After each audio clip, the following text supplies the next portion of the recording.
Hey, are we rolling? Yes. Cool.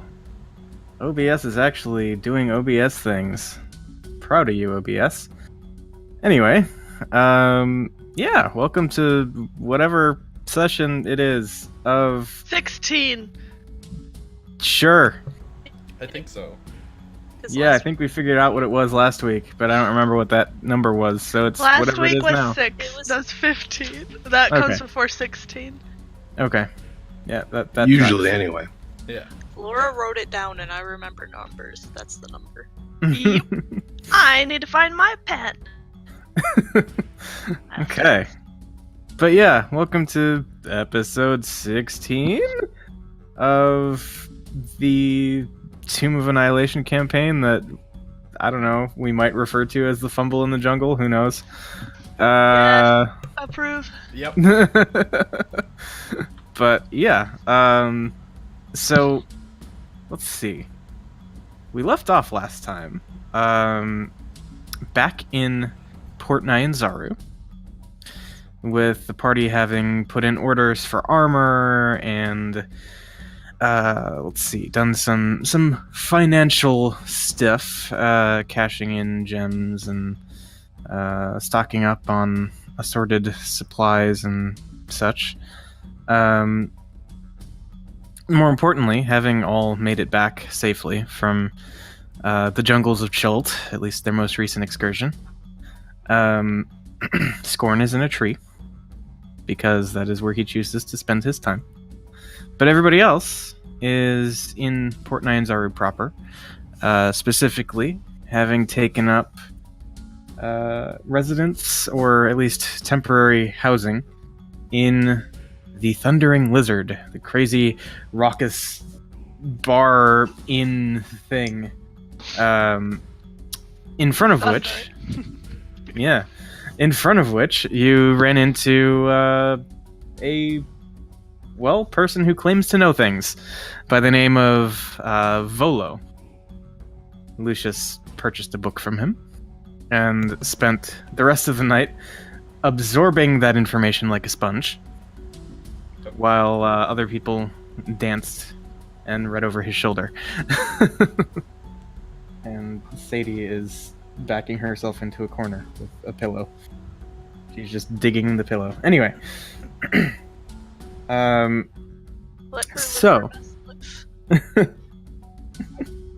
She's just looking at me like, what did I do? Anyway. Stop yelling at her. So, specifically, we left off kind of as the night was winding down. I mean, I think it's safe to assume that we'll kind of just pick things up the following morning.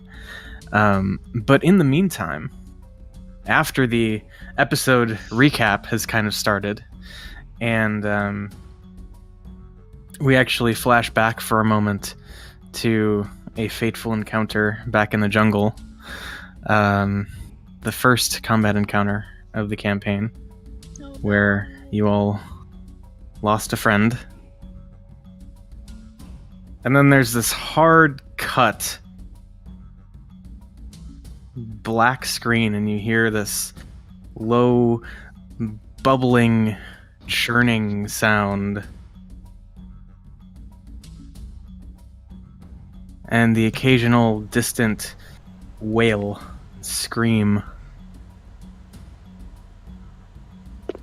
The view kind of begins to take on an orangish glow, as what looks like a distant pool of churning lava is visible through some sort of prismatic material. The view kind of angles, turning about 180 degrees to look straight up, away from this pool, and we see a number of what look like stone or dark metal, like spires jutting up from seemingly impossibly far away. And swirling around them, this black,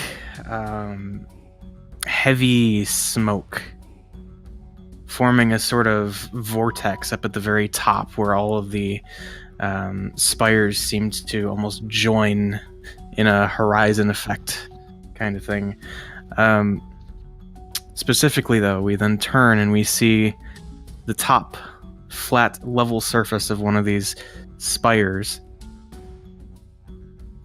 And on top of it, there are a number of spectral figures. Some of them sitting, knees tucked into their chest, just sort of rocking back and forth. Others standing and peering over the edge of the platform on which they stand. And slowly materializing, lying face down in the position that he last remembered being in, we see Tree Hugger. So, we're back in Port Nyanzaru. I feel like I missed something really important letting Sadie out. Agreed. Oh, you're good. You're good. He had to go to the bathroom. What was the last thing you heard? I guess I can... Repeat all of that. Yeah, pretty much. Oh my god. Can you just watch the intro? There was something outside. Yeah, bubbling lava down below, kind of visible through almost a prism-type surface, jutting spires of metal Where is or this? dark stone. Well, we don't know exactly where this is. Okay, so this is a cutscene. Yes. Yeah, basically. Okay. Looking up away from the lava, you see this black swirling vortex at the very top of whatever this enclosure is. And looking at one of the platforms, atop these spires, there are people there, like spectral, translucent forms. Some of them like sitting in almost like a panic attack, like rocking back and forth, knees in the chest kind of manner. Others kind of curiously looking around at this strange place that they find themselves in.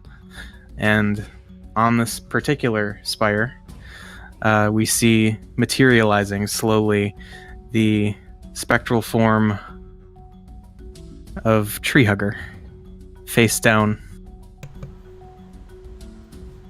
in the last position that he remembers being in life. And then we smash cut to Port Nyanzaru the next morning. As So have we done the count-in yet? I just got back. He Yep. did say he went to get juice. It's true. No, I'm just kidding. He had to go to Florida to get the oranges. Right. to make Oh, the you went to see Jess? I did. I waved at her house and it waved back. Oh, but you didn't wave at her. I figured the house will pass it along. Yeah. Okay, yeah, that's alright, that's good enough. Fair. So, long night of studying or dancing or kind of studying over someone else's shoulder, or in the non-present player of Scorn's case, sleeping in a tree. Someone being rude and not sharing with us except for one person. I asked. Not you! What? Wait, were you the one that he showed? Yeah. He told me I can borrow it Oh. afterwards. Whatever. He could get over himself.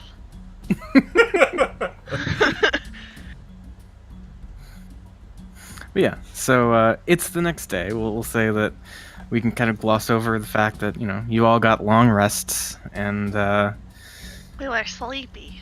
yeah, you should be feeling all right. And so the next morning comes around, you know, find breakfast and all that stuff some way or another. And so I suppose the question is, as you have basically a full day to kind of spend here in Port Nyanzaru, what kind of shenanigans would you like to get into while you're here? Fib will see if there's. Oh wait, actually, I have to check if I have enough gold for this.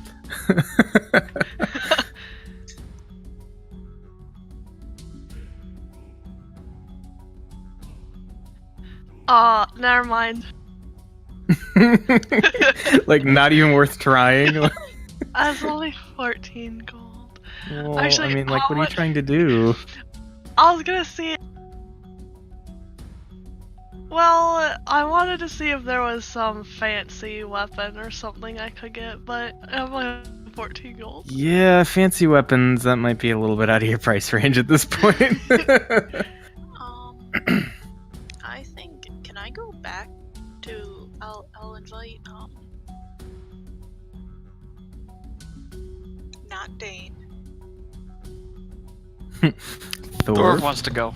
Thorv, to go back to where we earned money before, like, transcribing things. Dane? That's what he was in the Curse of Oh. Strahd. Yeah, and he used the same mini, so it's understandable. I do have something after they do their thing. Okay. Yeah, I'm just thinking about heading back there and trying to earn some money for the day, because I have to wait anyways for my armor. Mm-hmm.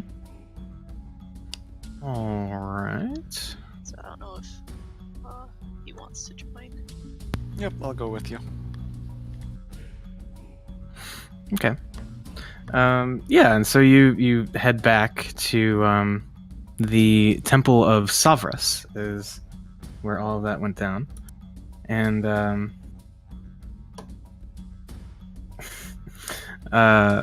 yeah, so you walk in and you see the familiar wrinkled old face of Grandfather Zitembe, the high priest of Savras, who I think it takes him a moment to recognize you, given the sheer volume of new faces and outsiders that kind of filter through the temple. But I feel after, like I'm pretty- I mean, yeah, you are pretty unique, but like, believe it or not, you're not the only blue girl that he's seen. So, Yeah. but yeah, and so he is certainly welcoming, and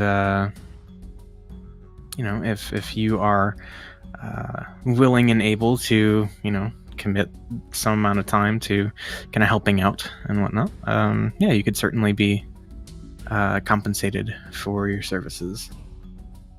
Yeah. Just be like, yeah, hey, we're in town for another day, and we're wondering if you could kind of do the same thing we did last time. Yeah, and you know, he's open to it. I mean, Good work last time. so it would seem. Let me look something up really quick. Okay.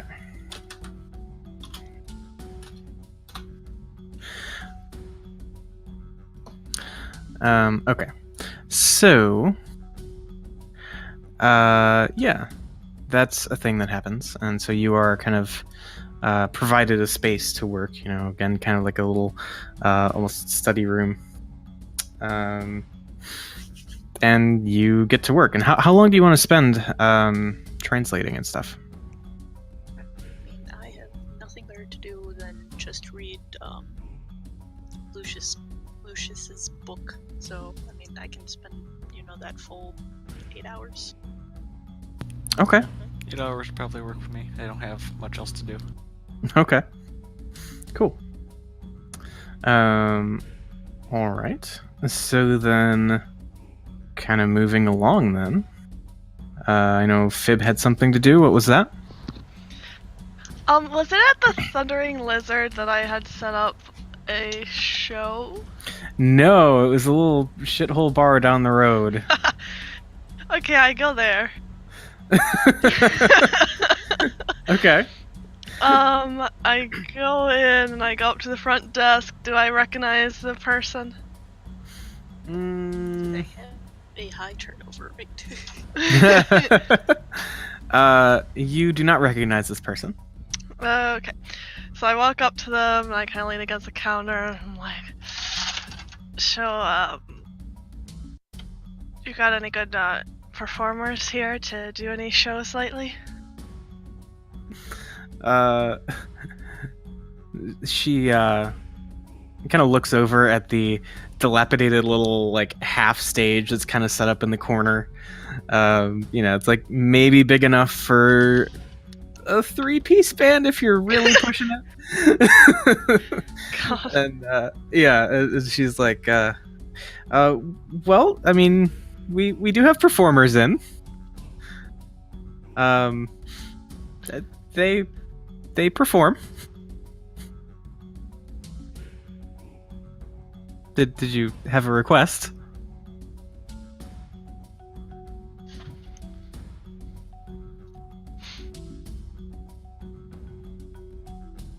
Rip. Okay, what? I didn't hear anything what she said. She says, we do have performers in.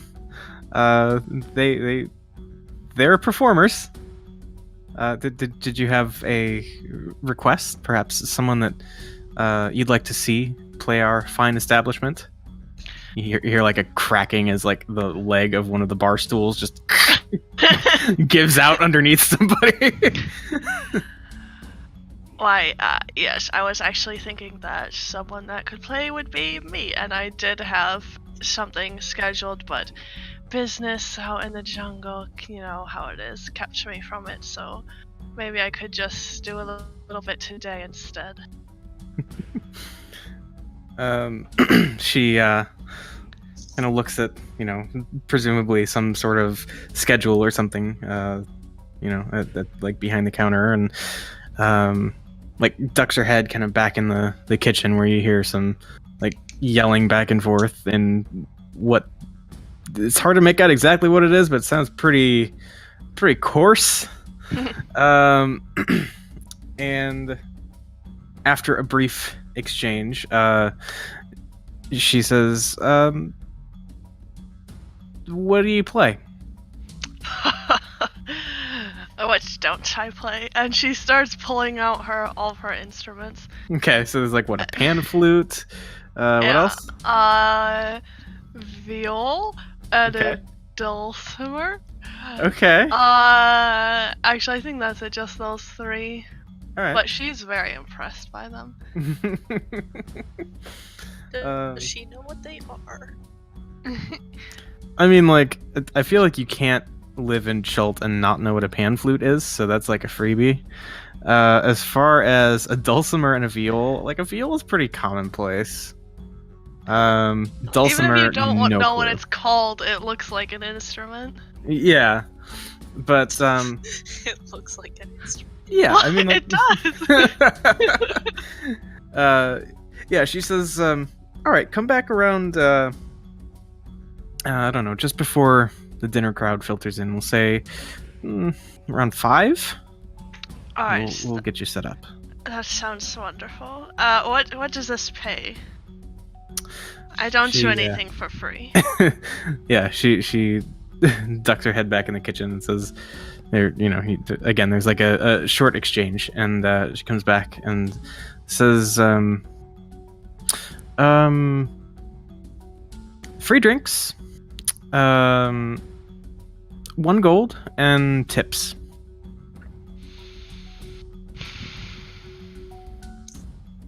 But think of the exposure playing in this fine establishment. Oh, yes, the exposure. Yes, that sounds wonderful. I'll see you at 5. The life of a starving artist. And she leaves, and she goes back to the Thundering Dragon.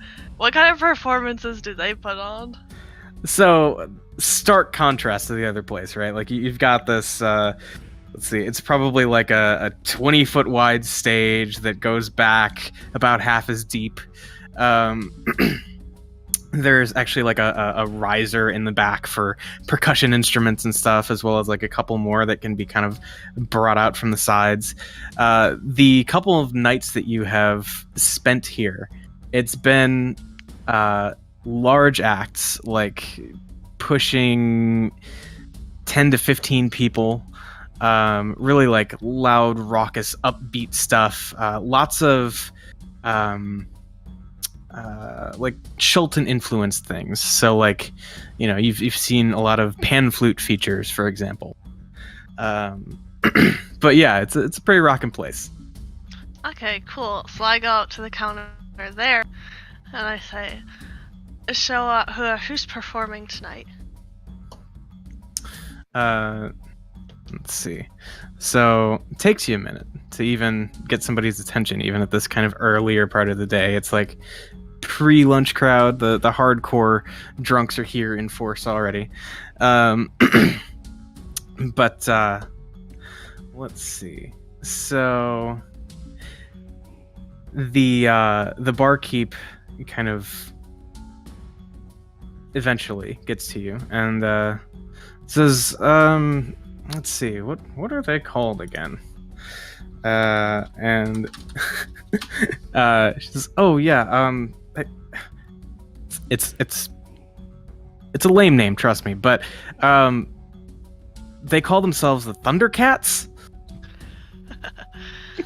Oh, that's so cute. Well, are the Thundercats looking for any help tonight? Talented young artist who just needs to make a living. She says, well, I don't know, you'd probably have to talk to their representation. I mean, they fancy themselves legit artists and all of that, but I don't know. I mean, I suppose they load in a couple hours. You could come by and, well, at least inquire. Yes, where can I find their representatives? Well, they usually travel with the band, as far as I know, and so if you come back in a couple of hours, you should be able to find them. They're usually the ones pointing and yelling at lower paid individuals. What time is it now? We'll say it's like noon. Okay. Alright, thank you. That was wondrously helpful. Can I get you a drink, and- or? It's okay. So in the middle of asking you if she can get you a drink, you just like turn around. Oh no. I feel like she's one of the lower. Is persons everyone that cutting have out for gotten anyone else, or is this just me? I think it might just be you. That's Although fine. I don't know, like I haven't actually had to listen to anybody except you. So can everybody hear me okay? Yeah. Okay. Okay, Yep. what was the last thing you said? Let's see. I asked if everybody could hear me okay, but before that, She was in the middle of asking you if you wanted a drink. yes. Turned around and- Do I want a drink? Yeah. Alright, that's how much is it? Or you could just turn around and leave. I mean, that's a thing too. Well, she doesn't have anything to do. She goes and just sits at a table and, like,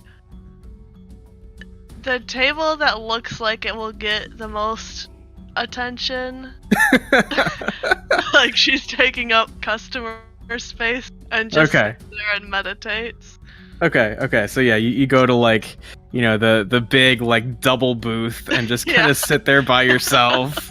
And she, like, takes her beautiful obsidian dagger out and just starts, like, cleaning it and sharpening it. Okay. Cool. So let's see. We've got a couple more individuals, I think, that are currently unaccounted for. Scorn Lucius. sleeps all. Well, yeah, Scorn does Scorn things. I mean, you know. But yeah, so Lucius and Groilmod, did you have any specific plans for the day? Honestly, not really, but I guess I'm gonna go pick up about 25 gold worth of incense. Okay. You have so much gold. None of it ill-gotten, we assure you. Grailmod's mostly confused by this big city, so he's not doing anything. Also, he's completely broke. You can sit with Fib. Hey, Gromod, you want to go with me? I need to pick up some incense. I can show you around a little bit. Sure, me no get this weird jungle. I can explain things for you. Okay. Alright, so I guess, I got incense from somewhere before. I don't remember where, though. The thing that you turned Well, in the thing at. Is that the only Didn't place? you It's just not the get only place. incense, like, last night? Yeah, and he probably just used it, is the thing. Yeah. Oh, okay, you need 25 for one Stratos. Yeah, Yikes. Stratos is a little pricey. Yeah. Well, I wanted to pick up more anyway. Yeah, just in case, somebody... What was the quote? Kills your fucking snake? Yes. But yeah, so... yeah, I mean, you kind of head out on the town, Port Nyanzaru, and... Well, all things being equal, I mean, you do know at least of one place where you could probably find some stuff. That being the large tented bazaar that you kind of pass through on the way back in. Yeah, I'll kind of lead the way there and just kind of give a very basic lowdown of like how money works to Grailmod. Okay. And then I'm also going to slip him 10 gold. All right. Cool. So yeah, I mean, we can kind of gloss over that unless there was anything that you actually specifically wanted to get into, but Not really. okay. So yeah, you head back north to the tented bazaar known as the Grand Souk, and head in there, and there are a number of very powerful aromas emanating from some of the stalls, especially kind of toward the near entrance where you first approach. And after a little bit of digging around, finding some like herb and spice dealers and Spice or spice? you don't know. And the like, you eventually come to a stall that sells. Oh, actually, this answers your question. I just remembered that one form of the insect repellent. Yes, that was what it was. I couldn't remember. Yeah. I knew there was something special about it. Yeah, so there were basically like incense forms of the anti-insect stuff. And so yeah, these were like the little block ones, I believe, Yes. that you had to burn, and you got like a whole day for the group or whatever.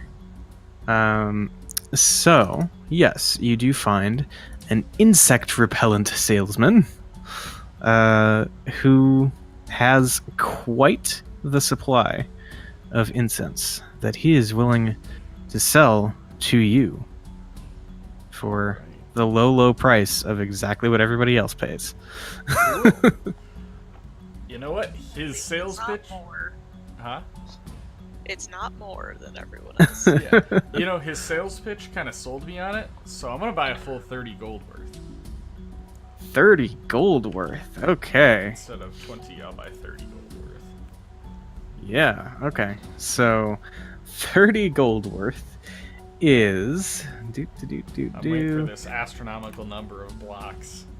300 blocks of incense. Yep, I'm good with that.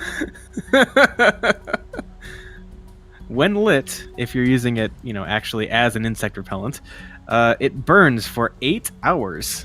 Sweet. and repels normal insects within a 20-foot radius centered on it. Awesome. Is it bright? Is it bright? Is that what you asked? Yeah, like It's, probably like a candle.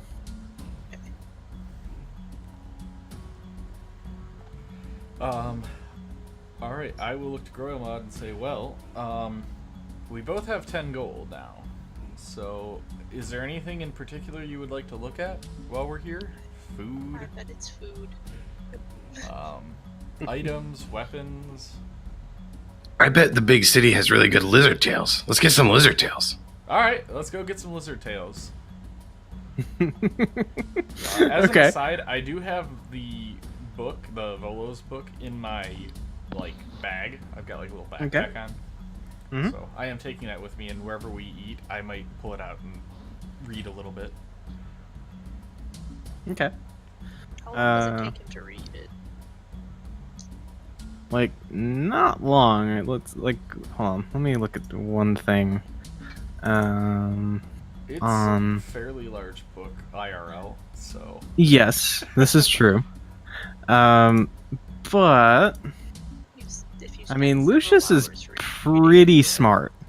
Like, he's got a pretty beefy intelligence stat. So I kind of picture Lucius as, like, if not an actual speed reader, then very close. yeah, So, I mean, I would say if you really put the time into it, like using every spare moment between like the previous night and then today, I would say you could at least have a pretty solid grasp on the contents of said book. okay. Well then, I will mention over lunch then of whatever lizard tails, or if there's something you wanted to explain, we'll go for that. But if not- Okay. Yeah, I mean, like, you know, so you kind of poke around at the various food vendors situated in the Grand Souk. You find a number of interesting cuisines, like lots of fried insect-based things. There are, in fact, some not like lizard tails or lizard feet per se, but there are like soups and stews made with various cuts of reptilian meat. And should you be inclined, you could even get yourself a dinosaur steak. Or a thunder lizard steak, I suppose it would be called. But also on offer, you see a number of stalls situated around that sell a popular Chilton beverage by the name of Tej. It's basically a fermented honey-based alcoholic drink that is really popular with the locals. Like, actually, you've seen more people drinking Tej around than ale or any form of liquor or wine. I'll say, hey Gromad, you wanna try some of the Tej stuff that these people are drinking? I don't want their stinky water. You don't wanna? Are you sure? I like to imagine at that point I see like we're passing a restaurant and I see someone getting a dinosaur steak and I'm just like, I want that. I want that. All right. I will immediately turn towards the vendor and I'll say, how much for 2 dinosaur steaks? Or 2, whatever the steaks. 2 steaks. Yeah. He says, he kind of like looks at Gromad and like you can see him kind of like portioning out something maybe a little bit smaller. And he says, 5 silver? Done. I'll pay him. All right. And so, yeah, I mean, both of you, proportionally, you are served like steaks the width of your heads. All right. And I'm actually gonna grab a Taj too. All right. So, I think that's like another, say, 2 silver. All right, I can do that. And probably not even that. Actually, it's even cheaper than that. It's like 5 copper. Okay, that's even better. I don't Yep. have to break a gold. So Yep. you said I was 5 copper? looking. Yeah. All There you right. go. Yep, done. All right. Cool. So yeah, you kind of hang out. Maybe find a spot that sort of overlooks one of the levees in the unfortunate neighborhood down by the docks. And yeah, dinosaur steak. Mm. While we're eating, I do want to say, hey Gromod, I was reading in this book, and at this point I pull the book out, and I'll flip to the page of grungs, and I'll say, did you know that their color is the caste that they're in? Like, that's their society, is their color based. That sounds really weird. Yeah, it is. We're based on who can sit up on the highest battle stack. I mean, that is interesting. I can't remember much of Goblin Society. They kicked me out a long time ago, but I think that's how it went. Huh. Yeah, I'll have to have you explain a little bit more about this to me. I'm interested in that. But, well, how's your steak? So, if Gromod would like to explain some things, I suppose I could expose both of you to some goblin village lore. I would be up for that. Yeah, I would definitely be down to listen. Okay. So, remembering that Gromod hails from the little goblin village of Yelyark that you guys have marked off on your Chult map, he describes his former home. It's the home of the Biting Ant tribe of the Batiri goblins. And let's see. So, I mean, I think you guys would already know that the goblins wear like stylized wooden masks. A lot of the ones from Gromod's tribe in particular were ant-shaped ones. And they mark the perimeter of the territory with like the skulls of their enemies because, you know, brave goblin warriors and their battle stacks and stuff. Perhaps most interestingly, though, to protect themselves against the big scary things in the jungle, the goblins built the important structures of Yelyark atop a net of strong yet supple tree branches bound together with vines.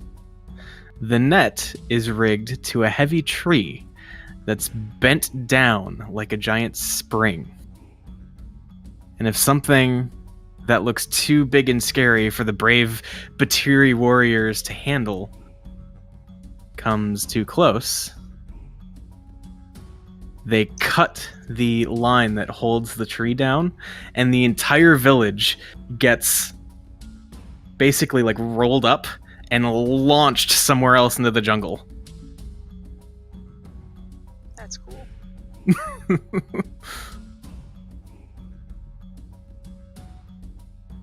I'm taking notes on this, but that is interesting. I would love to see this place sometime. Cut out a little bit there. Oh, sorry.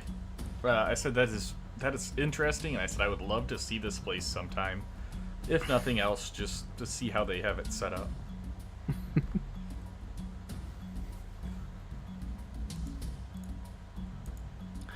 Yeah.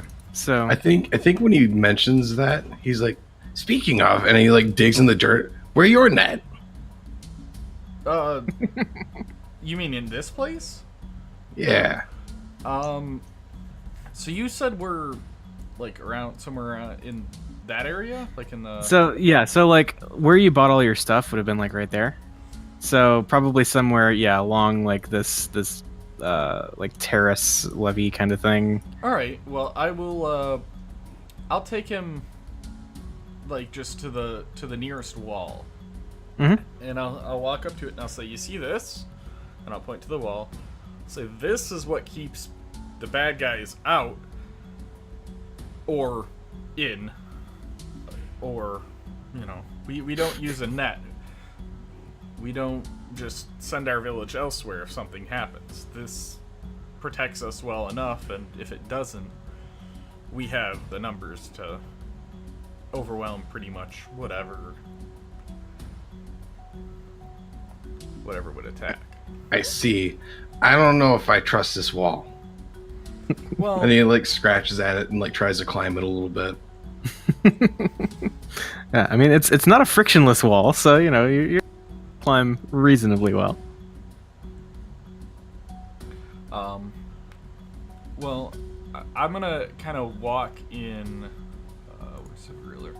I'll walk in like this direction and take him over towards the water, and I'll say, yeah, the wall is not super good at protecting people, because look, it's wide open to the water, and I'll kind of walk with him over here, and I'll kind of point out to this, like basically the gate. Mm-hmm. And I'll say, Which actually is like a giant chain that hangs across the entrance to the port.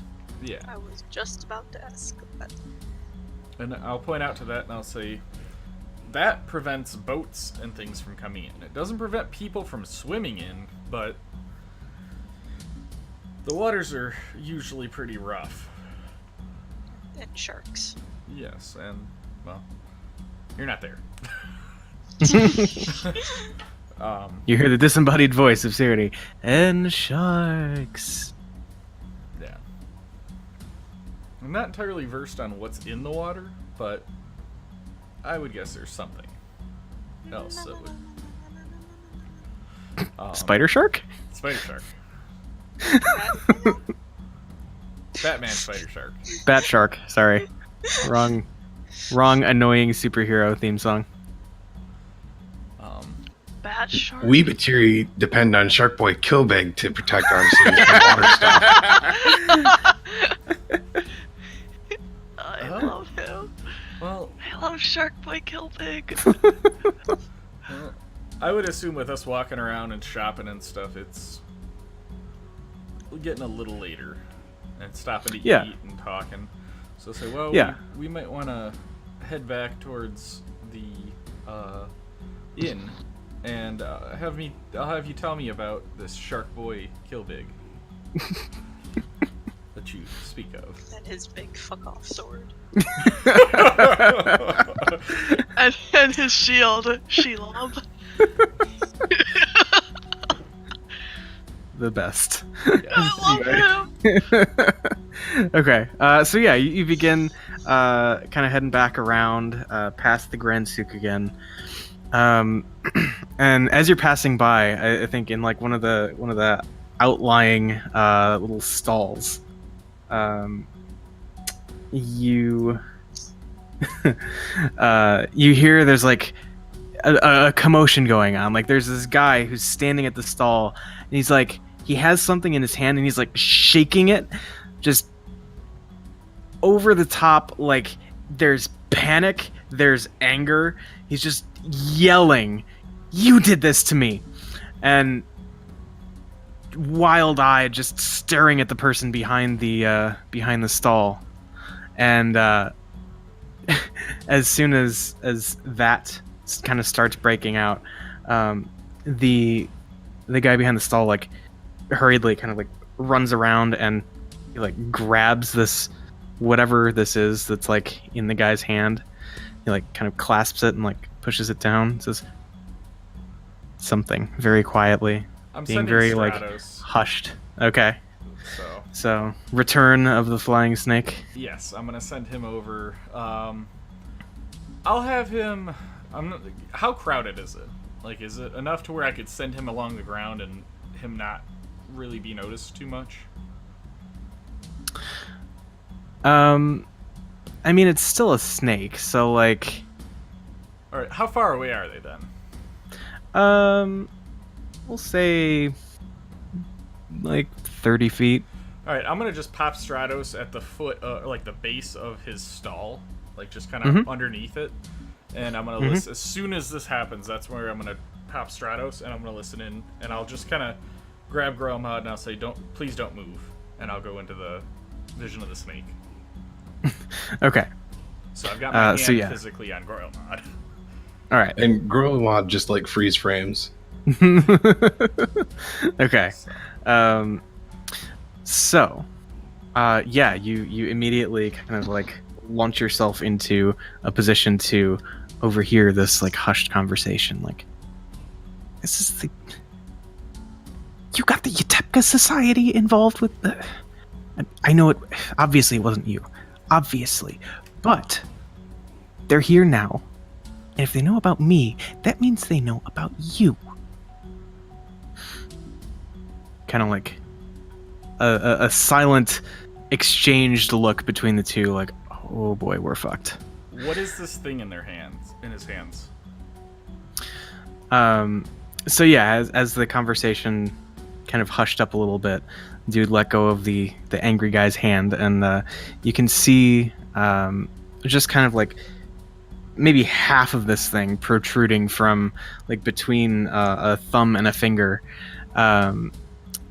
It is basically, it looks like a coin, like a metal, probably iron coin, and like the half of it that you can see looks like actually it looks like one of the thunder lizards that you've seen, not the T-Rex, but the like a triceratops basically. Okay. Like a head of it, or is it the whole body? Yeah, it's the head, so you can see like one horn and like, you know, eye socket and like half the face, and there's like some characters like etched into the thing, like the crest or whatever of the triceratops.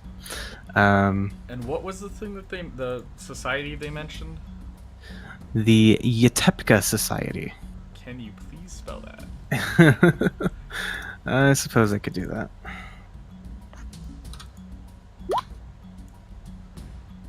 Gotcha.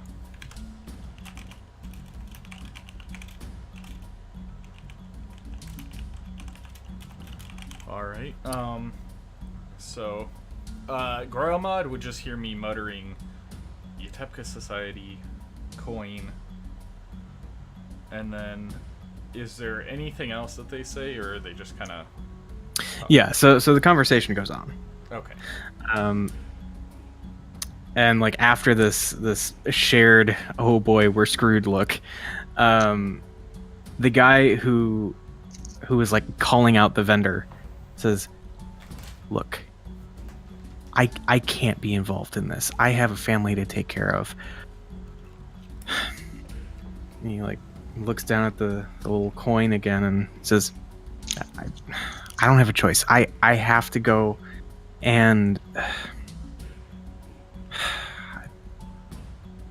like curses under his breath. I have to talk to Coyote. I have to see if she'll forgive me for this, and if you're smart, you'll do the same thing. And he just like sighs and kind of like turns and like just starts to like pace back and forth. Says, good luck.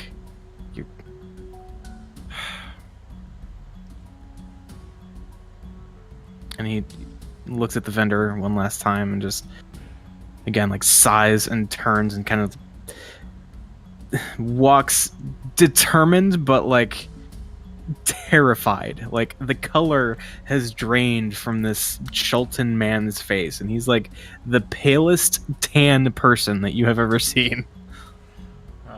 And he walks away. Yeah. At this point, I will drop out of Stratos, have him just poof into his little pocket dimension, and snap back to my own vision. And I'll say, I just think I found us a way to make some money. And I'm going to point at the guy that is walking away and message him and say, sounds like you're having a problem. I might be able to help for a price. Okay, he like looks around like, what the hell? I'm just staring directly at him. I stopped pointing, but I just am staring directly at him. Yeah. Okay, so yeah, eventually he probably like catches on. Yeah. and as soon as he meets my eyes, I'm just gonna give him the slightest of nods, and I'll just subtly point at him and message and say, "Do you know of a quiet place we can talk?" And he can reply.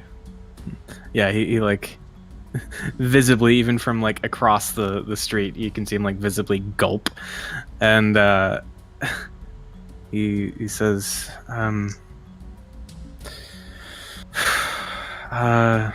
sure, and he says that there's a tavern down the road, usually dead this time of day. He just starts walking. He like closes up the shop. You see him like take a key and like lock one little like sliding door on the back of his stand and just start walking down the road. I was trying to talk to the guy walking away with the coin. But we can do shopping. Well, no, it's fine. It's fine. Yeah, I misunderstood. So so you do that. And yeah, well, in that case, this guy, sure, he leads you to a bar. And yeah, so you head down the road and kind of find a relatively like secluded little corner to have your conversation in. And yeah, he says, so, what is it you think you can do for me? Well, I myself am a man of many talents. However, I do have a group of people that I am adventuring with, and we've come very low on coin as of late. So, I'm not opposed to doing really whatever it takes to remedy this situation. So, I just overheard that you might be having some issues with some society, and figured I would inquire as to what this society is and see maybe where I can aid you in taking care of your little problem. So, I think right away he just says, "Oh, so you're not from around here, right?" At this point, I'll kind of pull back just a little part of my hood and show him a horn, and I'll just kind of say, "No." Put my hood back up.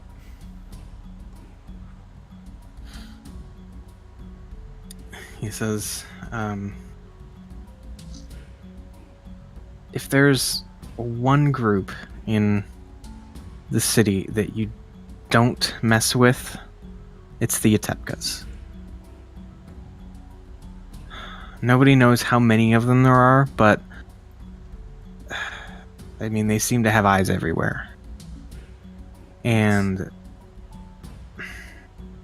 he kind of looks down and says, they're kind of the vigilantes of Port Nyanzaru. When he says that, Stratos appears kind of basically behind me and is literally watching our back. Okay. He definitely seems kind of nervous about the whole thing. And he says, "Are you so what are you? Are you like a Zentarum or something?" No, I'm not really tied to anything around here. The group that I'm adventuring with was actually contracted and hired to try to figure out what's going on in this land. And I think I've got a pretty good idea as to what might be going on and why, well, people that die and were brought back are not coming back. And I'm severely underfunded. So I figured any way I can make some make a little bit of money in this land to at least help us along the way in saving the rest of this beautiful realm. And I say that with a dripping sarcasm.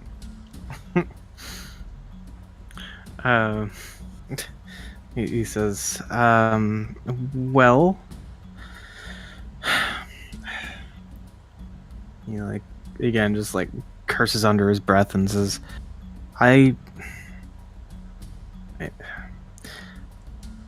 guess I don't understand what it is you think you can do. I mean, it's not like you can kill all of the Yatepkas, and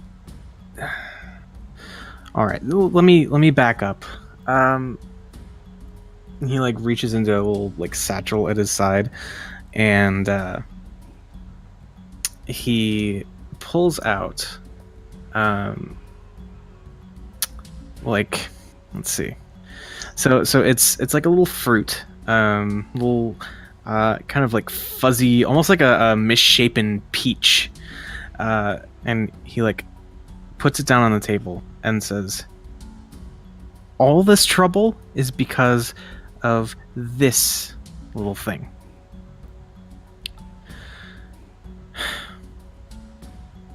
I couldn't afford my most recent shipment of dancing monkey fruit for the dyes that I use in my business that feeds my family, because, well, there's kind of a monopoly on it around here, and Coyote is just, she's jacking up the prices so much that I don't know what to do.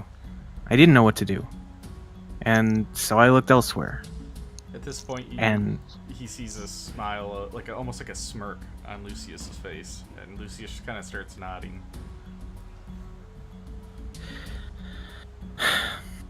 And apparently they found out. I don't know how, I don't know who did it, but they found out. So, I'm screwed. Now I have to go to one of the merchant princes, or, well, I guess princesses of Chult, of Port Nine Zaru, and beg to not be at the mercy of whatever it is she'd have them do to me. And I don't think she's one to hold back. Well, you mentioned Coyote? Coyote. Coyote. And I can spell that. Alright.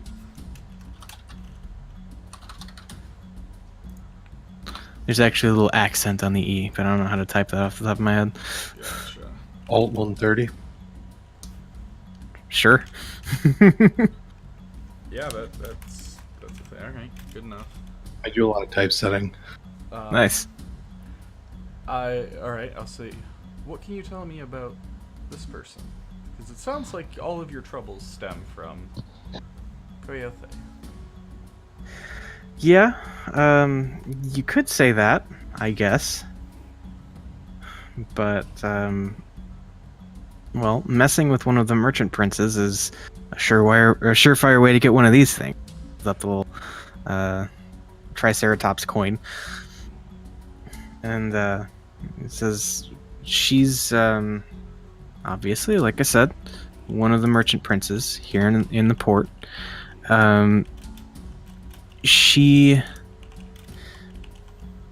Well, okay. How much do you know about this place? Because if you're an out-of-towner, then you're probably clueless as to how all of this stuff works. I mean, I know the basics of how a town such as this thrives and works. I just don't know the names or specifics of the people who run this place. Alright, well, the simplest way to put it is Coyote, she's in charge. She basically has a monopoly on anything pertaining to Tej and insect repellent. Oh, really? And one of those things that goes into Tej is, sometimes at least, dancing monkey fruit. So, this falls under her jurisdiction, and so by going by, you know, getting around her structure, I guess the Utupkas think I wronged her somehow. And, well, now I'm screwed. So let me get this straight. You were originally buying from her, she raised the price, so you went elsewhere, and now she's not happy. So it would seem. Well, I guess the first point of business would be for me to find where she is and talk to her and find out why she hiked the price up. And Well, I can't say I know which one of those sprawling mansions is hers, but I know she spends a fair amount of time at the Temple of Joaquin. She's very successful in business, and so she spends a lot of time figuring out what to do with her money. huh, that's kind of a coincidence. I've spent a lot of my time here there as well. So, well, sit tight. I'm going to go and consult with my friends. All right, well, look, before you go out of your way and do all of this for me, I mean, it's only right that I tell you I don't have the money to pay you anything. I just don't. If I did, I wouldn't be in this problem. I wouldn't be having all these problems to begin with. So, I mean, if you're just trying to do a good deed, I appreciate that, but I don't know what I can do for you. Well, we'll call it a favor. And, I'm not too terribly picky about my favors. But perhaps this Creothe could, grease my palms a little instead for helping her out as well. So... He looks kind of concerned at that, but Don't worry, I'm not gonna sell you out or anything like that. But maybe I or my group can give her a hand at whatever's causing this price hike, and in doing so, cause the price to drop. And I may also throw in that she just looked the other way at your misdeed towards her. no, I hope it's that simple. I really do. But in the meantime, I'm gonna be practicing my apology.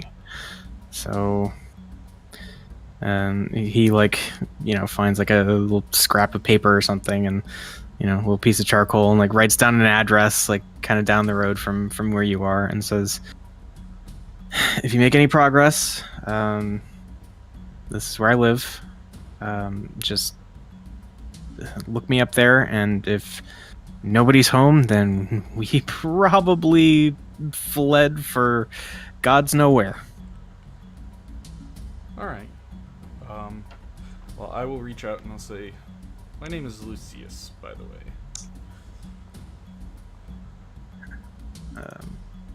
Oh, right. Sorry. My name's Omala. Alright.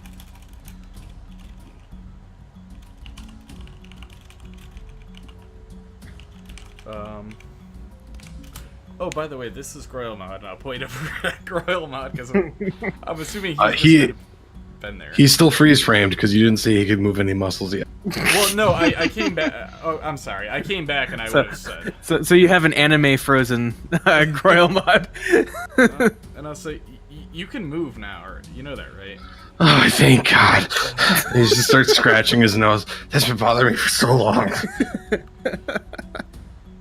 I'm gonna order you a beer.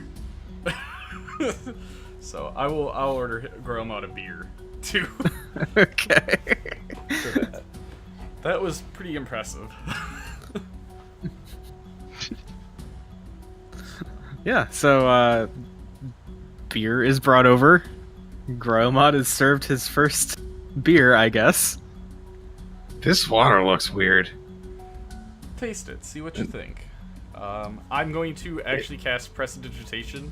Just before he drinks it, I'm going to make it taste like the best lizard tail he's ever had. Okay. This is really weird water. It tastes amazing, but I want to chew it and can't. Also, it's making my skin tingle. That's a side effect. Don't worry about it. Just enjoy it. Okay. So, yeah, I guess if that's it, I think Omala is probably gonna get out of there. He's like looking around all paranoid at everybody all the time now. So he's out. But, yeah, so you hang out and Gromod has a beer. Yeah. I got just a single glass of red wine. Okay. And as soon as Gromod finishes or whatever he does with that beer, I'm just gonna drink mine in a gulp, set it down, and I'll say, all right, well, we really should get back, but we've got an idea on something we can handle. How you feeling, Okay. Gromod? Yeah, I feel great. Good. All right, let's go. And at this point, I'm gonna like grab his arm gently, and kind of lead him so he doesn't like fall or anything, or wander off. Okay. All right.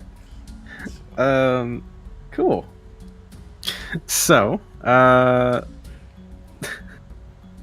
let's see. Then for Cyrene and Thorv at the Temple of Savras. I mean, you guys are still doing your translating things. And let's see. I wonder if anything exciting happens while you're translating. I mean, it's not outside the realm of possibility. So, yeah, I mean, I think it's pretty much what you expect. So I guess we'll hit Fib's event here real quick, and then maybe we can try to reconvene. Dang it, no ancient treasure map. Yeah, no ancient treasure map. So before I We leave, don't I need wanna- another side quest. So before I leave, I want to send a letter back to my clan Okay. Anything in particular that you'd like to convey to them? about the state of Camp Vengeance and how it's a shame that a dwarf is working at such a terrible place, and they should send a mason or two to help. And a firebeard, no less. Yeah, somebody Oh, from horror. our clan is working at such a miserable place, leading Yeah. such a miserable place. Okay. They should send a person or two to help improve that. All right. Before somebody from another clan notices and brings shame to us. Wouldn't want that.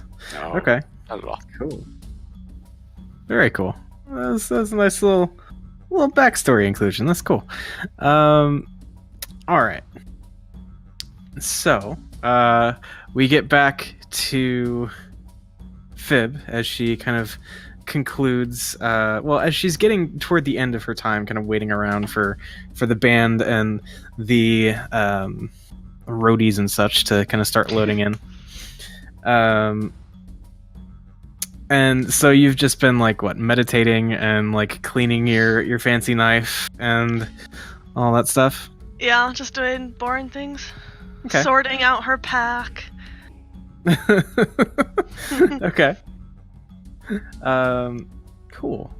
So I actually should probably pull an instrument out and play it just a little bit, just so that the bartender can hear her and maybe, maybe talk put in a her good up. word or Yeah. whatever. Yeah. Okay. All right. Cool. So let's see. Was Fib like involved at all with like the partying side of stuff last night, or was she just reading over Lucius's shoulder the whole time? She was just reading over Lucius's shoulder. Okay. Cool. So yeah, you're kind of hanging out. Maybe occasionally playing a few notes on. Let's see. What's the most table friendly thing? I guess probably the Dulcimer. pan flute. So yeah. That happens. And yeah, I mean, people seem to take notice. Every once in a while, like somebody walks by, like, maybe like a little Chilton girl on her way by kind of stops and like stares as you're just like sitting at the table playing. Just like wide-eyed, kind of taking in the whole scene. Who is that beautiful creature? That must be what she's thinking. Mm-hmm. All right. And so eventually you do see a few kind of rough around the edges individuals coming in like a side door. You hear like the rattling of like wooden crates with casters on them, just kind of like running over the hard stone floor of the bar as they start to like wheel in a bunch of stuff. And you see actually sitting on one of the crates as it gets wheeled in, this like kind of balding at the top of his head, but with like a white crown of hair all around the rest, and like a neatly trimmed little goatee, an older gnomish male who is kind of like barking orders to the big strong roadie people as they like wheel in and get set up. And yeah, he like hops off and begins just like kind of nudging things just so, and like walks over to the bar and says, I was told that the stage would be a little bigger. What are we supposed to do with all the fire? All the fire. I pull out my viol and I start playing it. Okay. Hoping to catch his notice. Okay. He like he's still like staring at the barkeep, waiting for an answer, and like she just kind of looks back at him, shrugs, like, oh. Turns around in a huff and just like walks by and looks over at Fib playing, and it's like, She oddly reminds him of someone. Of who? yeah, I guess I don't get the reference either. Never Is there? Okay. What? I'm so intrigued.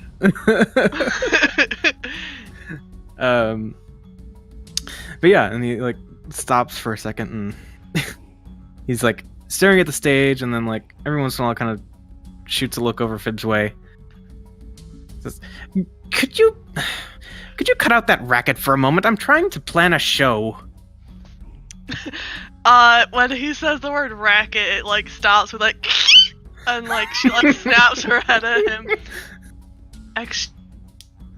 Racket? I mean, what would you call it? Art.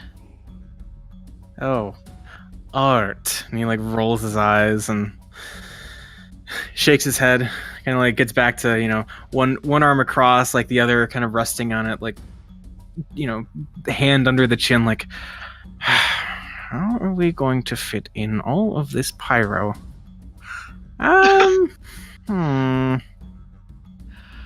She starts playing more dramatically. All right. He like narrows his eyes and looks over at Fib. Doesn't say anything. Just like takes a couple steps off to the side away from Fib. And after a couple minutes, she stands up and walks over to him and's like, "Did you need any extra players for this?"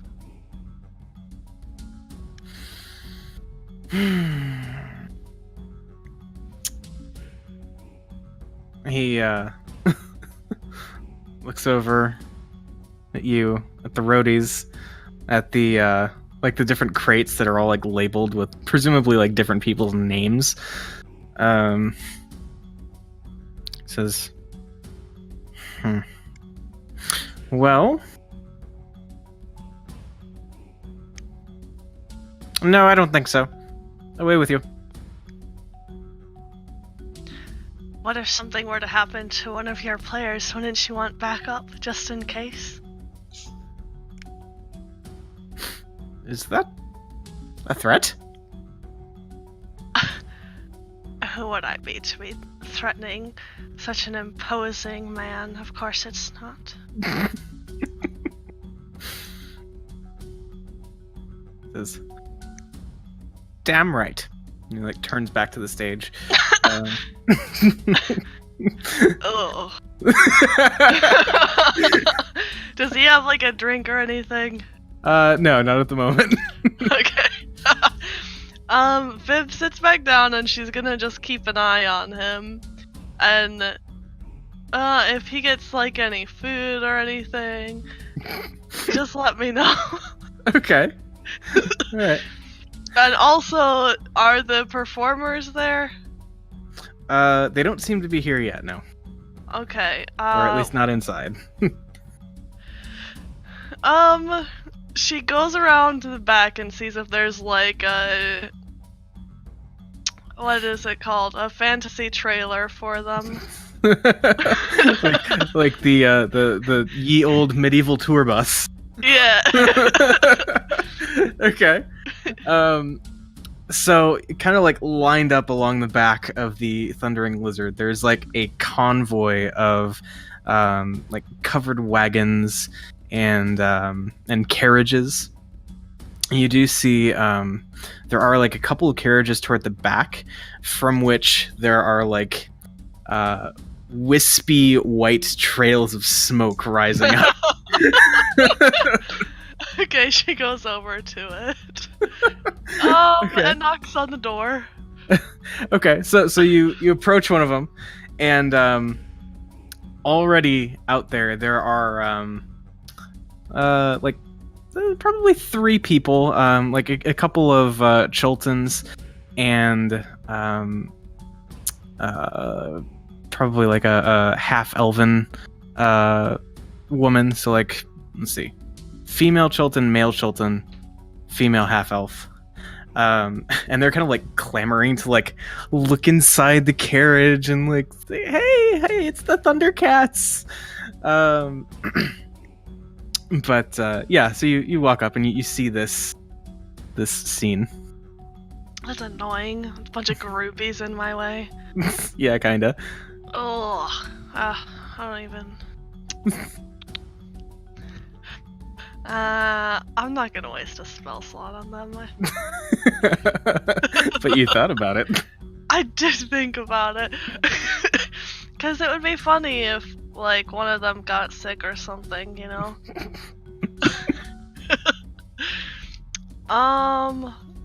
They Alright. never got to see their famous band because they were too busy throwing up the entire show. Yeah, well, that's what they get for being creepers. Okay, I'll go back inside. Okay. And I'll keep an eye on that dude. Actually, I go up to the bartender and I ask what his name is. If they know what the name of the guy's name is. Their agent or whatever. Okay. So let's see. He says, I mean, like, I don't know the guy personally, but I think I heard them calling him Grappos. Grappos. Can you spell that? Yeah. Let's do this real quick. Okay, perfect. Yeah. Alright, thank you very much. You're very helpful. Okay, and she goes and sits back down. She'll just keep an eye on Grappos. Okay. So yeah, he proceeds to just generally be a dick for the next half hour or so, you know, ordering people around and like getting on people's cases for the tiniest little mistakes. So I'm just gonna mess with him a little bit. Okay. With minor illusion. Just creating like shadows where they shouldn't be, where like only he can see, making like spiders and creepy crawlies, you know, just like on his hand or something. But then it just disappears when he tries to look at it. I wish I had that spell that I could make him smell bad.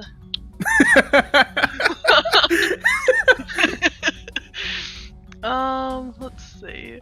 Do you think he would know if I mocked him viciously? What are the components for vicious mockery? V, which is verbal? Yeah. Okay. I mean, so he'd probably hear your voice. But he know that I'm doing a spell at him, though. It's psychic damage? Yeah. I just want to, like, give him a headache, you know? We'll say maybe. You could Okay. try it. I'm gonna do it.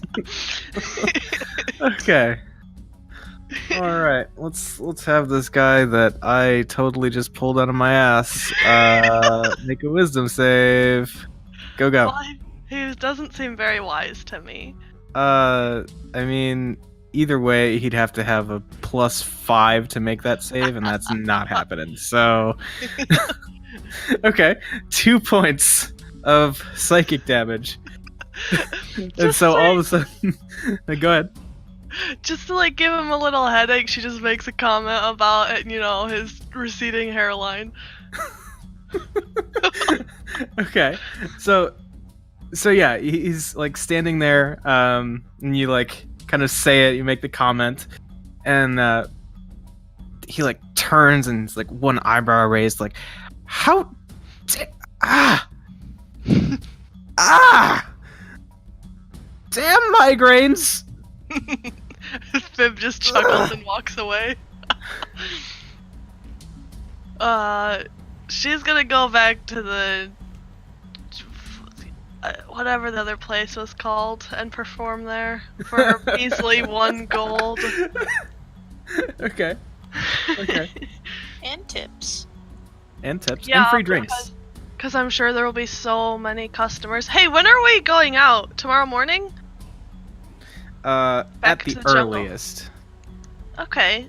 Fib can drink. Fib gets drunk and performs. Okay. A drunk performance. Perform. All right. Decent. Cool. So everybody else, having kind of wrapped up your activities for the day, barring Fib, who is drinking and performing late into the night. So what's everybody else want to do? I mean, are people going to watch Fib? Are they hanging out at the Thundering Lizard? I mean, did Fib tell any of us she's going to? No. Okay, yeah, so that's a thing. I'm going to ask Lucius if I could read his book. Yeah. Actually, here you go. I was hoping to catch Scorn today, but I guess he's off doing his own thing. I was gonna show him this, and I'll flip to the page of, with all the, like, the dinosaurs, for lack of a better word. And, I'll show Sirenny, and I'll say, look at all these. Wow. I mean, we've And only there's- seen, this one and this one. I see And that- 7 of them. I mean, like in the jungle. Right, I'm just saying, like, I see 7 of them in the book. So I'll point out all of them and kind of what they look like and that kind of stuff. But yeah, that's huh?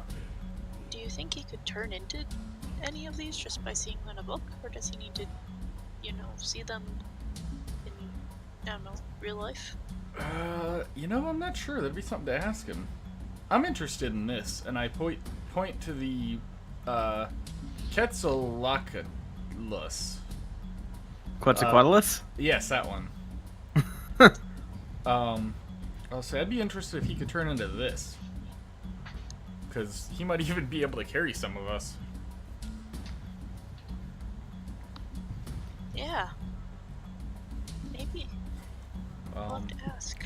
I'll say, by the way, before we get too into this book, I think I may have something for us to make some money in town. I'm not sure how long it's going to take or anything like that, but I did find out that there is a merchant princess that has a monopoly on anything pertaining to that. You know that sweet drink that everybody's been having around? Yeah. I mean, I'm assuming I spent all Yeah, day it's dancing. yeah. Yeah. Well, apparently, she has a monopoly on that, but more importantly for me, on insect repellent. So that means she's controlling any incense and stuff coming in and out. I But think that's important the entire group, but yeah. but it seems she's raised her prices recently, and I would like to try to find out why, and maybe if there's a way we can help her for discount on some incense or something. Maybe. I mean, she does have a monopoly on it, so it might just be from more money. Yeah, but maybe if we offer to aid her, she might give us a discount then. I mean, I thought we were planning on leaving tomorrow. I don't want to take too long. No, but I figured we can go talk to her, see if maybe she wants us to go get something or go look at something. You know, maybe it's on our way. We can always ask. As Yeah. long as everyone else in the group's okay with it. Well, so far it's just us, you, me, Dane, and then I'll look over at Groyle Mod and I would. Dwarf, Fucking Dane. dwarf. Damn it, Thor. Sorry. I look over. I'm gonna be I look- somewhere else. What? Wendy doesn't like it when you swear. Sorry, Wendy. I look over at Thorv and I go, "Oh, I'm sorry, Thorv. It's a dwarf I knew from a long ages past." Somewhere else. Oh, you are? Yeah. Oh. Well, then it's just Tyranny, me, and Gormod then. Where are you? I was gonna go see if there's anybody practicing magic around that I could watch. Oh, Okay. Okay. And I'll say, oh, don't mind Gormod. Just try and pick up a few things. A little drunk. I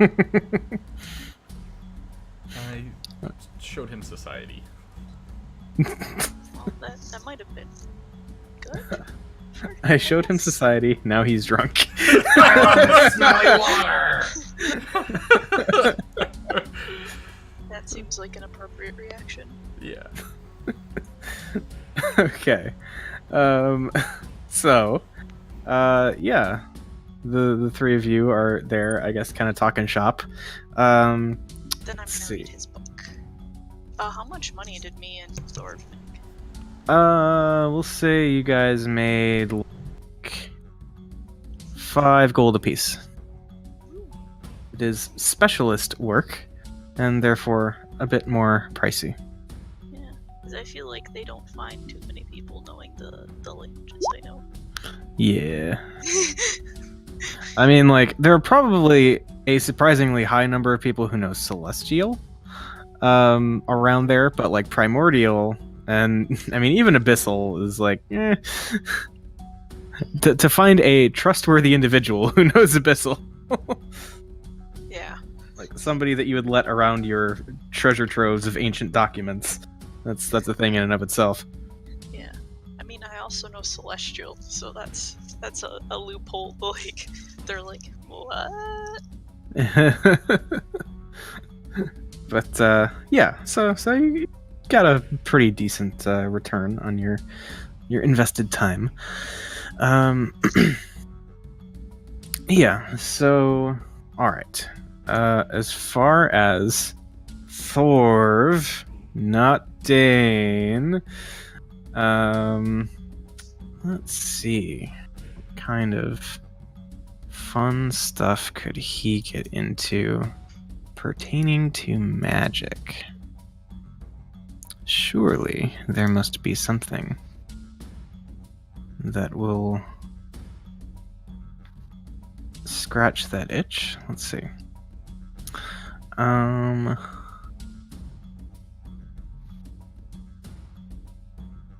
Let's see what would be the best fit.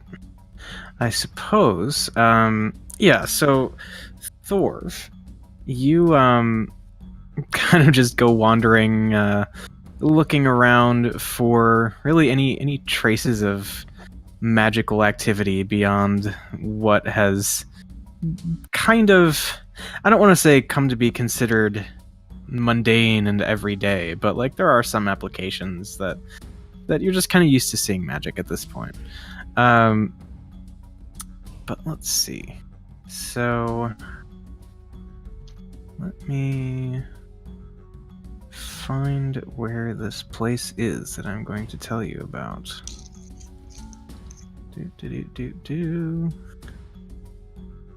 Why am I having such a hard time? Oh, here we go. All right. So, it takes you a while as you eventually end up over on the other side of Port Nyanzaru, kind of near the north interior shore, over by this cluster of buildings. But as you kind of walk along the coast and along the docks, you eventually pass under a large stone archway and see this kind of boxy group of buildings, and hear emanating from it some familiar sounds. Kind of a, I don't know, for lack of a better term, a comforting reminder of culture you came from. You hear the clanking of hammers and the sizzling of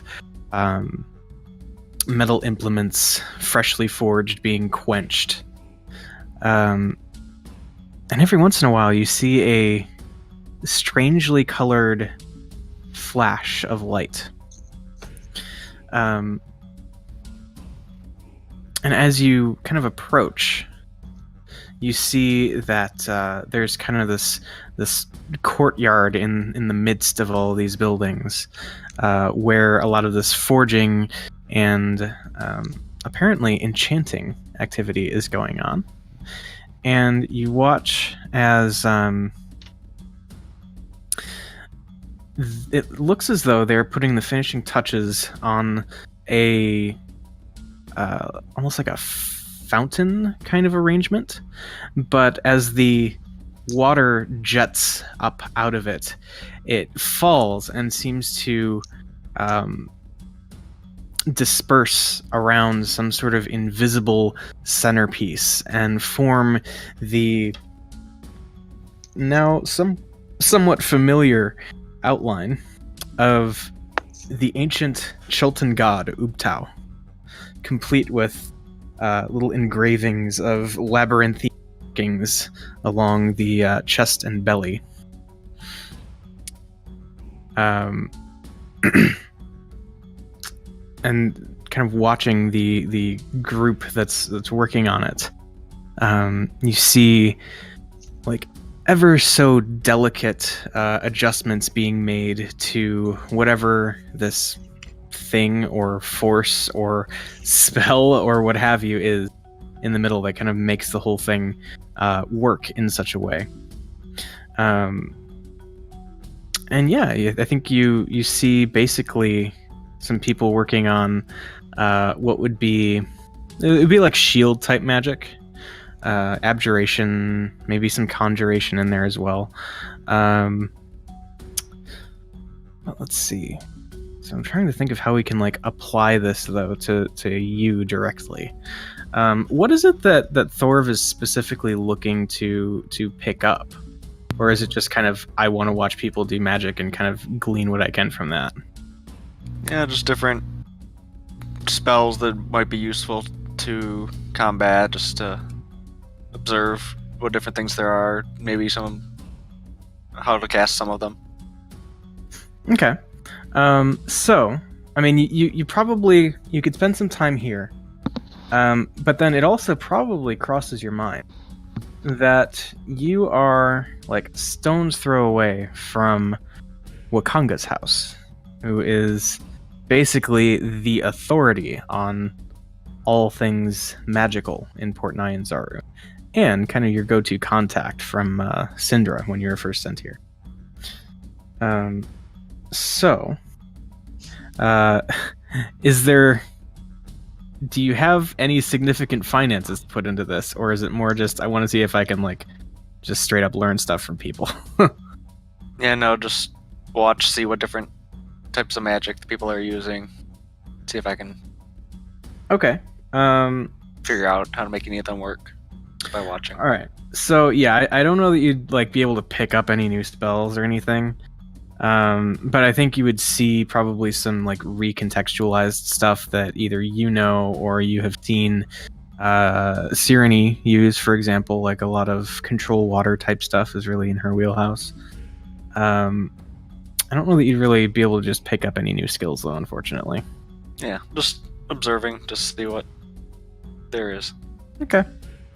Cool. So just kind of a night out on the town, exploring, observing, all that good Yep. stuff. That's cool. Yep. I'll make my way back eventually. Yeah. All right. In the meantime, Fib is like, unbeknownst to the rest of the group, just down the road. It's a little crappy hole in the wall bar, with like a cocktail glass out in front of her. Well, actually, two. One for her drink, one for her tips. Yeah. And since it's free, she has the bartender just refilling it as soon as it gets empty. How many Okay. people mix the glasses up and put money into her? I mean, like, there may have been one or two coins that ended up in there. She just drinks it. Do you swallow the coins? Or just Yeah. Sure, why not? I mean, depending on how small. Like, she'd swallow a penny, but not a quarter, you know? But, yeah, so... Also, so- the drunker she gets, the more likely she is to swallow the coins. This is fair. But yeah, so you spend like several hours, all told, probably play like 3-4 sets, probably like in the break between like your last couple sets. Okay, go ahead and I'm gonna have you roll kind of a retroactive perception check here. Ooh. Okay. So as you're kind of probably sitting like side stage or whatever, like maybe tuning up or just drinking more. I mean, that's totally a legit pursuit at this point. You are approached by a couple of like vaguely familiar faces, passing familiarity. They are a couple of people that you just happen to have noticed last night dancing in the crowd at the Thundering Lizard. They were kind of some of the more like rambunctious ones. Like they and another Chilton woman would have probably been one of the focal points on the dance floor. And actually, these two are also, now that you think of it, a couple of the people that you saw outside the the carriages behind the Thundering Lizard. Yeah, and so they like come walking up, and they say, well, one of them, so this is the two Chiltons. The guy says, "Hey, do you play here a lot?" Well, this will be my first night playing here. Yeah, I thought you looked new. I feel like I've seen you around town before, though. Were you at the Lizard like last night? Depends. Why? I mean, you didn't puke on my shoes or anything. If that's why you're asking, like, you're fine. It's Well, usually when strangers come asking where I was, usually too forthcoming about it. That's fair, I suppose. Although, to be honest, I'm more asking for somebody else. Okay, you probably didn't really, like, pay much attention. It looked like you were reading or something last night, with some friend of yours. But, well, I suppose this doesn't make a whole lot of sense in context. But a friend of ours, an important friend of ours, noticed you and actually your friend as well. And well, especially now knowing that you're a performer, I think she'd be really interested in perhaps setting up some sort of a business arrangement with you. For what purpose? Kind of like looks at his companion and says, well, she's pretty deeply rooted in the entertainment industry here in Port Nyanzaru. I'm thinking maybe, well, I'll be frank, you're a pretty unique face around these parts, yes? Of course. And knowing now that you are so gifted when it comes to the performing arts, I think I've just made the last connection that needs to be made. What would you say to a string of sponsored performances here in the city?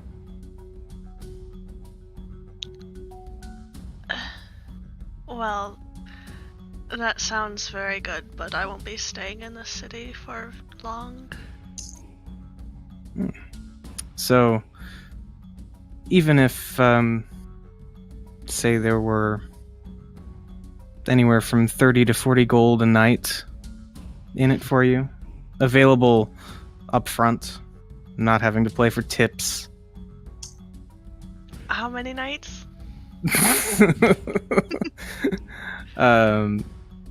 Well, we'd have to talk specifics with my boss, but, well, if things go as well as, well, I suppose this is a qualified success. You're not exactly playing the greatest venue, which is something that we could also fix. But say we get you in for back-to-back nights at the Lizard, see what happens, and maybe go from there. Which others of my friends are you interested in? Well, different folks, different reasons, but, well, your bookworm friend, I'm not sure what it is that my boss was so interested in about that one, but he seems to have gotten her attention, and, I believe there was another one in your group, how do I, word it? The other rather unique looking individual in your group, the bluish one. Yes.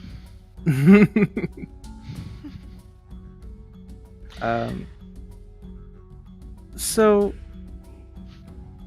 perhaps I could leave this with you, and he like pulls out like a folded slip of paper with an address on it. And he says, if you have any questions or business interest, you know where to go. Well, I will. I'll ask my companions about it because they may also be interested. I am interested in your job, but there are important things for me to do out there also. Of course. She looks like she's having a difficult time turning it down.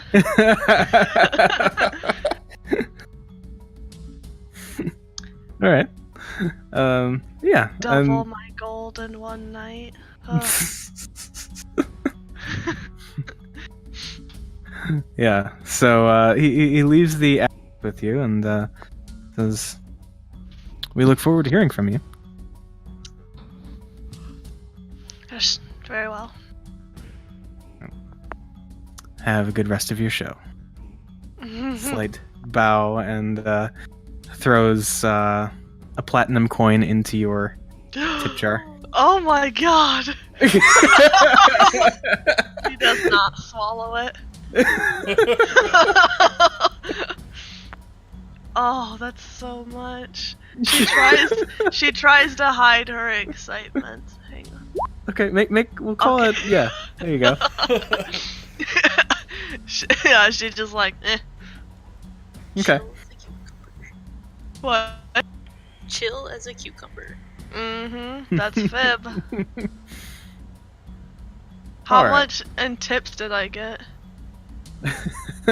All things considered, we'll say you got 1 platinum, 1 gold, and 3 silver. Oh. You got that's 5 so copper, much. but you swallowed them. Yeah. Yeah. She just thinks to herself, well, that will later, but who fucking cares? Okay. So yeah, is there anything else that anybody wanted to do as this day is kind of drawing to an end? How much do I read? Let's see. I will say I am kind of aiding her and giving her Cliff Notes versions of anything she's interested in. I mean, my intelligence is decent. Yeah, I mean, if she just wants to read, then she could just read. Well, but Lucius is one of those that's just like, oh, hey, check this out, and then, showing her this. It's Great. probably ends up being more of an intellectual discussion. Yes, it's very much so, because Lucius hasn't found very many intellectuals to, like, actually have a good discussion about book stuff. So, My intelligence is 15. It's not Yeah. something to laugh at. So Yeah. I laugh at it constantly. your intelligence is less. I'll check what my intelligence. I have no idea what your intelligence it's is. a dump stat. It's 12. Besides, my dexterity is a 16. That's way higher than yours. That's like over twice yours. It is. Is it? Yeah. It You is. have a -2. It should be less than 8. Yeah. It's 7. All right. But yeah, so I mean, you're able to get through. I mean, probably like not quite well, no, because you're probably not putting as much time into it as Lucius did. So we'll say you get like a quarter of the way through the book. Okay. Yeah. Okay. Anything else from anyone? I guess not until Fib shows up, and then I'll just kind of clue Fib in on what happened. So yeah, how's Fib returning to the lizard? Let's see. What check is drunkenness? Constitution? Well, I feel like she drinks a lot, so she knows how to keep it down. Okay, so Your constitution is decent. What? You better bet your constitution's decent. Well, I'll just make a con. Yeah, Fib's fine. You guys don't even know she's drunk. okay, so yeah, Fib's holding it together. Like, probably still very much feeling it, but like, not so much an outwardly visible drunk. You just kind of have that like floaty buzz feeling kind of going on. So she pulls out. Well, she doesn't pull out the paper. She just tells you guys that someone was asking for you, and he might have a job for us. Well, she said the boss is a she. But anyway, if we want to, meet up with her, that's fine. I have an address for her here. Do you know her name? No. No? Okay. What? I can't be expected to do everything. I mean, I have to finish the job we're currently on first, but then I guess. Yes, I'm fully. We can just talk to her and see if. Which I have this address here, and she narrowly avoids spilling beer on it. I guess I'm listening and I'm sitting right there. I'll take the address and take a look at it. Okay. It says blah blah Main Street. 1, 2, 3. You do Main notice Street. that it's actually the same street that Wakongo lives on. Ooh. Did you happen to find out who this person is? No, I had a job to do. I had to perform, so I didn't, get all the details. But whatever, they did give me a though, and I did not put it in my mouth. Well, that's good. And they want just Why you? didn't you invite us? What? Yeah.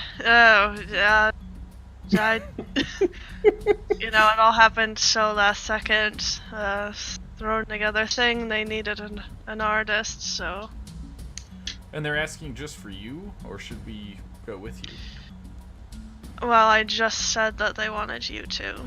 I'm sorry, I was still thinking about. Yes, you weren't paying attention. I know. Yeah. Well, sometimes you can drone on. Whatever. Alright, well, and then. Sireni's kind of just like doing that whole dog thing of like looking at one as they speak and then looking at the other. I will, in very simple terms, relay what happened. And kind of go into What, you more think I'm simple? No, but it's just, I'm not gonna go into super detail about what happened with Groylemod and I, were with the guy, Yeah. but, You got Royal Mod intoxicated. no, I'm leaving that out. Oh, boring. Just I'll basically, probably add it. I Or hope we had finally fun. just happened. I wonder, and I'll just say, I wonder if this might be the same person. It sounds like they have money, and it sounds like it's a she, and, Sounds like she can give us lots of money. yeah, so we might be able to help her out. So, Hmm. I'm all for it. Yes. Yeah, swing by real quickly on our way out. Yes, the death curse is rather important if we can make way Yeah, out. but if we're going to be fighting a lich of some sort, we need to be packing a little more than this. And I point up at my shoulder, and Stratos appears around my neck. Is Grappos around? Yeah, he's probably like standing side stage as the Thundercats are still playing late into the night. Is he within shouting distance? Yeah, so you see him, he's like standing there, like probably like again, like the one arm crossed, but instead of the one up under his chin, he's got like what looks like like a bag of maybe ice or something, and he's like holding it to his temple.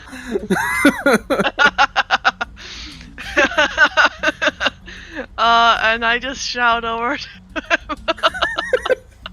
I'm just like, damn it, Junie.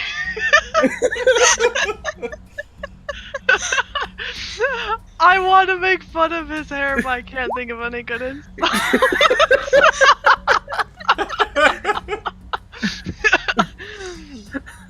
Okay, so you yell over the banging drums and screeching flutes, and like he could probably just make it out where you are, and he looks over and he's got like the one hand on the ice pack, and then he squints his eyes and kind of points at you with this like and then just collapses face first.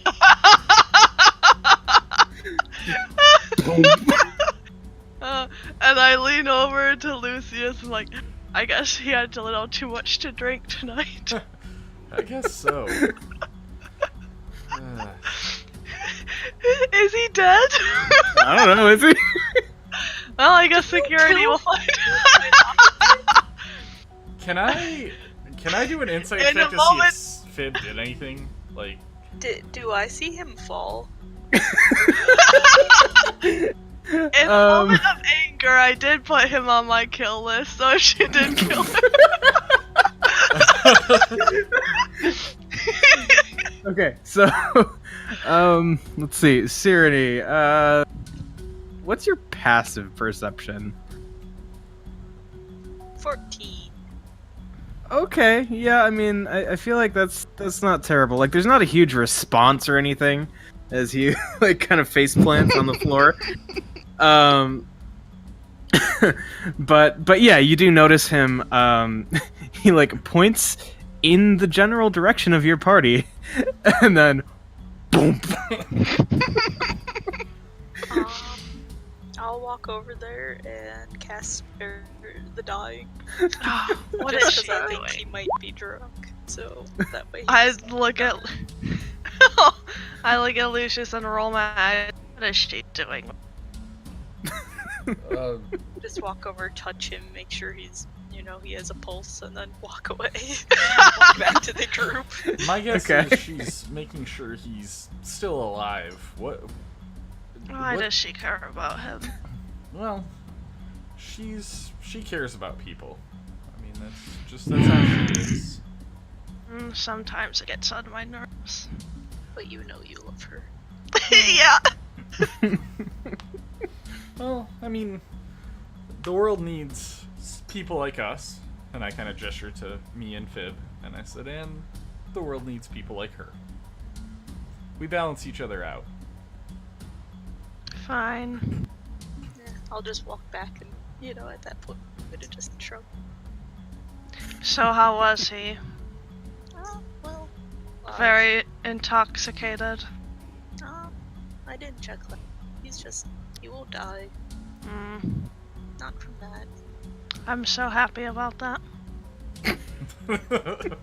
I am too.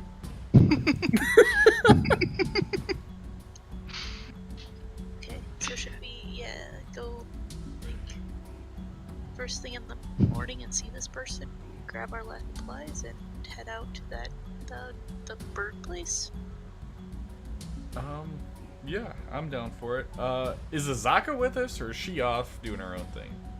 Azaka is off doing Azaka things, as are Artist and Dragonbait. Alright, well, I'll say, before we go visit this person, maybe we should grab Azaka and see what she knows. That way we can Yes. go in Yeah. prepared. Yeah. I suppose that's a good idea. So I'm going to. How do you even find somebody? Like, do you just go find a beggar kid and toss him a gold and say, "Hey, find this person"? Yeah, this is Oblivion. You just talk to the homeless people and they know everything. I mean, how do I don't know how you do that. So I mean, okay, given She that. probably left, like, a P.O. box or something. Well, like, given the fact that you all knew that your armor and stuff was going to be taken care of by the following morning, she's probably going to be around. okay. And, like, kind of ready to head out with you guys at a moment's notice. So, we can kind of hand wave that. But Alright. yeah, if we handle the bird thing and have anything to sell and stuff, we can always come back too after that and see if we can get better stuff. Which I think is what you're worried about. Well, I personally just want to ask her if she knows anything about these people. Well, yeah. I'm just saying that if you're concerned about fighting a lich. Oh yeah. I'm definitely gonna bring that up. The fact that we're going to take on a lich, and well, I've got a snake, so that's he's great, but I don't think he's gonna take a lich out. So, all right. So I guess shall we turn in for the night? Yeah. I'll have to continue. That's. We'll have to continue our, discussion about this book later. Oh yes, for sure. I'm always down to discuss anything I've read. Okay. So fade to the next day as you have all recovered from your alcohol-induced stupors. And yeah, you should all be like full now because you got 2 long rests without getting into combat. So Another session with no XP. hey, We're so but rested, side though, quests though. right? But we did good RP. Yeah, I mean it's been overall a really good like RP session, I feel like. But we're not done yet, so let Yeah, it continue. Maybe you get into a street fight. Ooh, with I some punched scrappy someone. youngsters. I don't know. Remember when Lilith went to a bar and straight up just started a fight? Anyone remember that? She had fun. Yeah, I also remember when Lilith just murdered a dude. That was Yeah. kind of fun God. too. Lilith had such fun killing people and hurting people. Anyway. When we wake Next up and go morning. downstairs, is that guy still like on the floor? Let's see. So, God, I hope he is. Just flies buzzing around. so, I spared him. I mean, given that Sirenny noticed him like right away, she was able to spare him. But if you think Um, about it, NPCs have like 2 hit points. That spare the dying would work then, but if you only had 1 hit point, you hit massive damage. Yeah. So no, he is Get not dead paper there. Dies. Damn Yeah. it. Well, he's not there because someone took his body away. Could be it. Yeah, you know. There's- It would there's be the somebody just- perfect murder. No, how could they tell? No Must one have would be been able to pin alcohol it on poisoning. her. Fib believes they just took away his body. Viv Siri is happy believes for it. that they put him in a bed to care for him. I mean, like for real though, nobody gave a shit about this. So what happened? Maybe this is like a little off, away from the party cutscene kind of thing. Like 3 hours later, as the roadies are like finishing tearing everything down from the show, he like wakes up face down and like looks up. You see there's like his nose is all crooked and like broken. And everybody's just like walking by him wheeling the stuff back out. No one has stopped and paid any attention to him whatsoever. That makes me happy. Yeah, and so he gets up and grabs his now all melted pack of ice and just like takes the now just like soggy cloth and just throws it down on the ground Maybe and kind of you like shouldn't- staggers out. Maybe you shouldn't be rude to strangers. You never know when one could kill you. Life lessons with Fib. So, yeah, it's the next day. And all of the people that you might require access to, like Azaka and Dragonbait and Artis are all here conveniently What about because reasons. No, Scorn's still in his tree. Scorn? Okay. I guess right before we leave, we can grab Scorn out of his tree. I hope it's comfy. I bet it is. I mean, He how just everything slept is. the whole day away.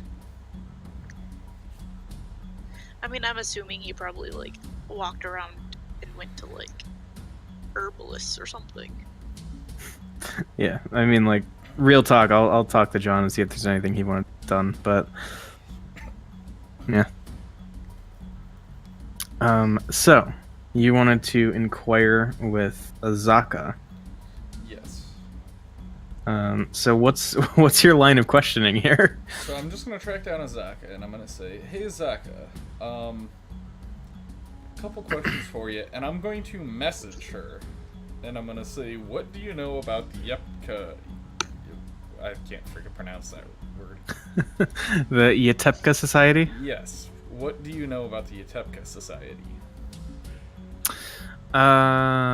Okay, let's see. Let's abridge some stuff, shall we? They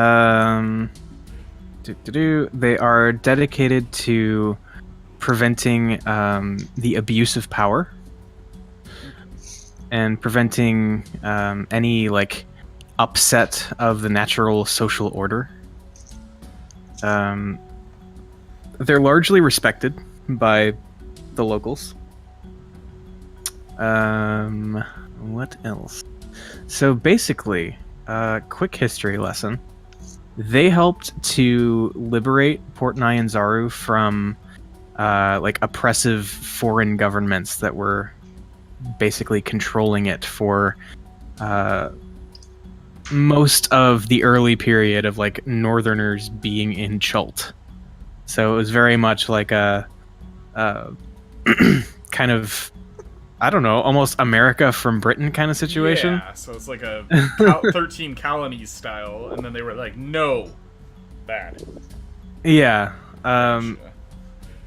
Yeah, I mean, there's still influence, just like there's still, you know, British influence here, but certainly not a direct control kind of situation anymore. Alright. And in fact, like even a lot of northern gods, such as Joaquin, they have temples here, but after that time period, like a lot of the clergy and basically anyone in positions of power, almost all of those people are Chiltons rather than northerners. So they accepted the culture and kind of made it. Yeah, they yeah. Gotcha. Yep. Okay. And again, I'm gonna freaking butcher. Coyote, whatever the hell. Hueothe. Coyote. So it is. I didn't want to pronounce it like an idiot because that's how it's spelled. Yeah. Okay, Coyote. Yeah, it's very much like coyote. I get it, but it's Coyote. So let's see here. All right. So basically, stuff to know about Coyote would include, yeah, so she is the merchant princess, I suppose, in this case. She deals in fruit, wine, ale, tej, insect repellent, oil, and perfume. So basically lots of cool disposable, expendable items, that kind of thing. She is obviously very powerful, having control over the alcohol industry, and has a reputation as someone that you don't mess with. Okay. She's a very stern kind of individual. Alright.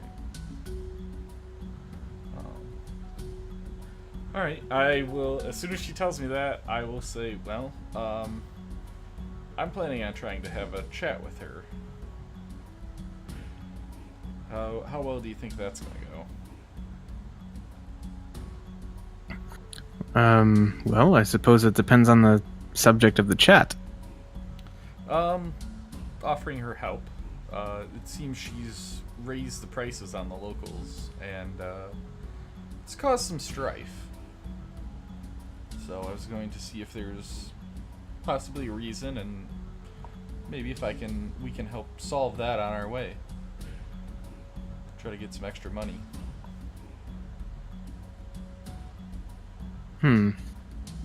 Well, assuming everything's above board, I suppose that could work out, but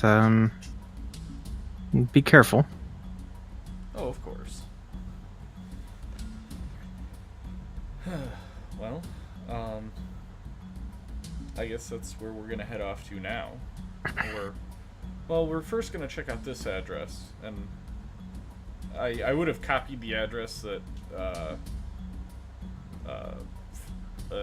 Fib got last night into just onto a blank sheet in my spell book, and I'll kind of flip to it and show Azaka, and I'll say, "Any idea who lives at this address?" She looks at it and basically kind of the same deal. She knows it's in the neighborhood that's largely occupied by well-off people like merchant princes. All right. But that's kind of about it. All right. Well, I guess this is where we're gonna be. So if you don't hear from us, that's probably where we are. Grab Scorn and send help. All right. Well, be sure you don't want some backup. Well, if you want to go with us, you're more than welcome. You may be able to help with some of the culture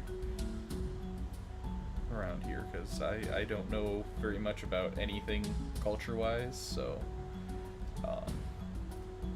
it might actually be good to have you there, and I could always message you. Yeah, and at this point, she kind of she looks at the party as a whole and says, "I'll be with you. I'll follow your lead if there's anything you need assistance with culturally." Looking at Lucius, or well, in whatever other case, just say the word. All right. Are Artis and Dragonbait joining us? Because I'm going to actually suggest that Artis in particular not for now, because didn't he piss off some merchants? I don't know how much, you don't really know a ton about Artis, to be honest. Well, I know he there's pissed somebody looking off. for him. Yeah. Yeah, there's definitely somebody looking for him. Well, We I'm just assuming know somebody he's a powerful. beefcake.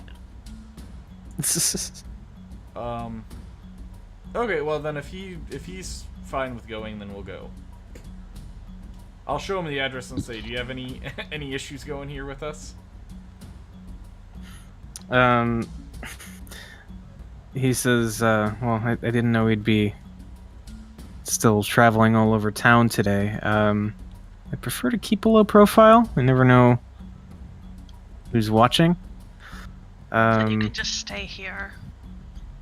I think it's only going to be a half day. So Yeah, it's not gonna be the full day, I don't think.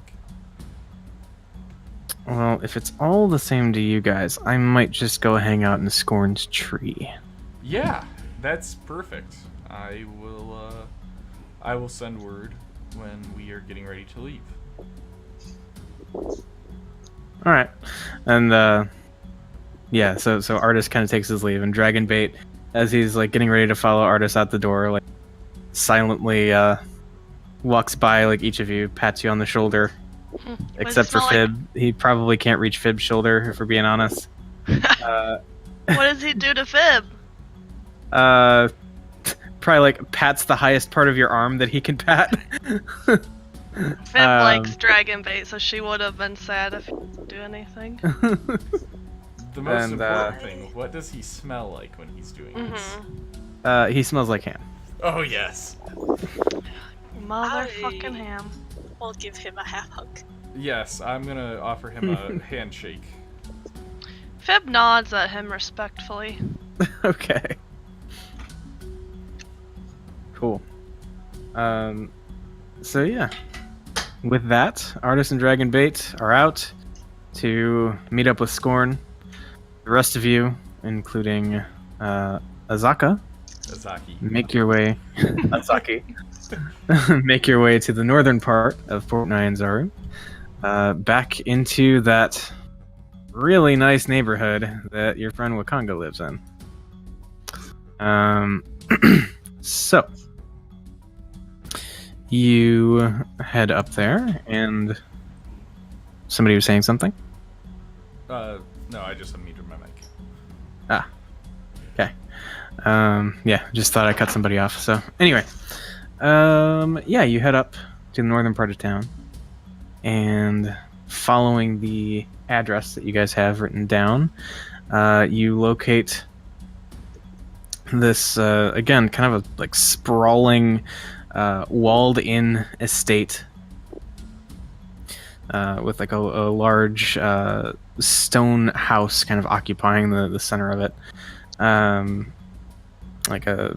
Probably like a 2-3 in some places level mansion kind of situation. Grand entryway, like flanked with probably like large metal braziers with like roaring flames, like framing the walkway up. And so you head up, and what do you do? Where is this place? Roughly on It the map? it is in this neighborhood. Gotcha. I guess I'll look at Fib and say, well, do you wanna? They approached you. Do you wanna knock? Sure, why not? She walks up and knocks. I'm gonna stand about 5 feet back from her. Of course. Okay. Yeah. She so glares over her shoulder. And Stratos is gone, by the way. I sent him off to his little dimension. All right. Yeah. So Fiv, you go and knock, and as your hand touches the door, Mhm. it makes a noise because that's what happens when you knock. It takes a moment, but you do hear footsteps echoing on the other side, and eventually there's like the loud clunk of a lock being undone, and the door swings open a little bit, just enough for a familiar face to poke out. It is the Chilton man that you had a conversation with at your gig last night. And yeah, he says, welcome. I'm glad that you were all willing to pay us a visit today. I suppose before we get fully lost in conversation, please come in.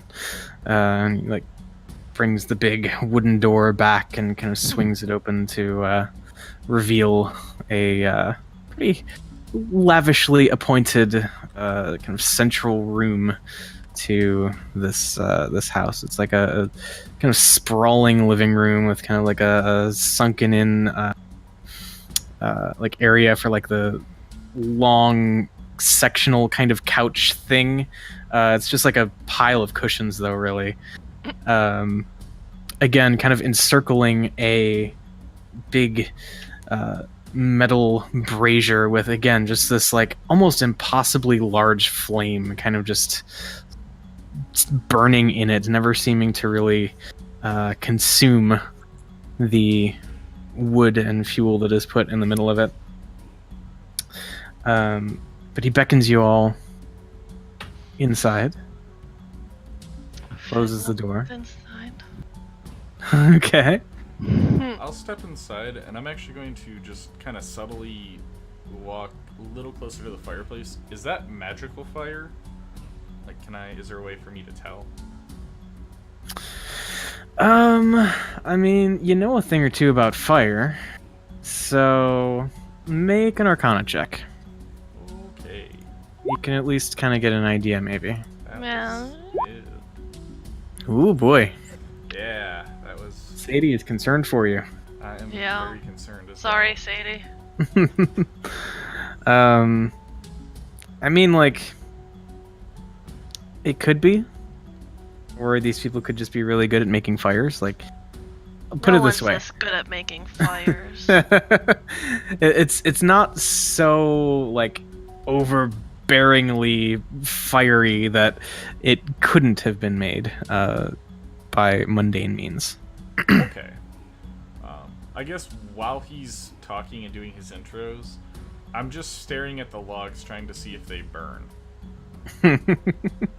Okay. I'm kind of half So- listening to what he's saying, but not really. I'm Alright. more trying to figure that out. All right. Cool. And so let's see here. Well, first of all, he kind of makes the rounds to everyone who is here presently and introduces himself with a handshake or a bow if anyone is kind of apprehensive about the whole handshake thing.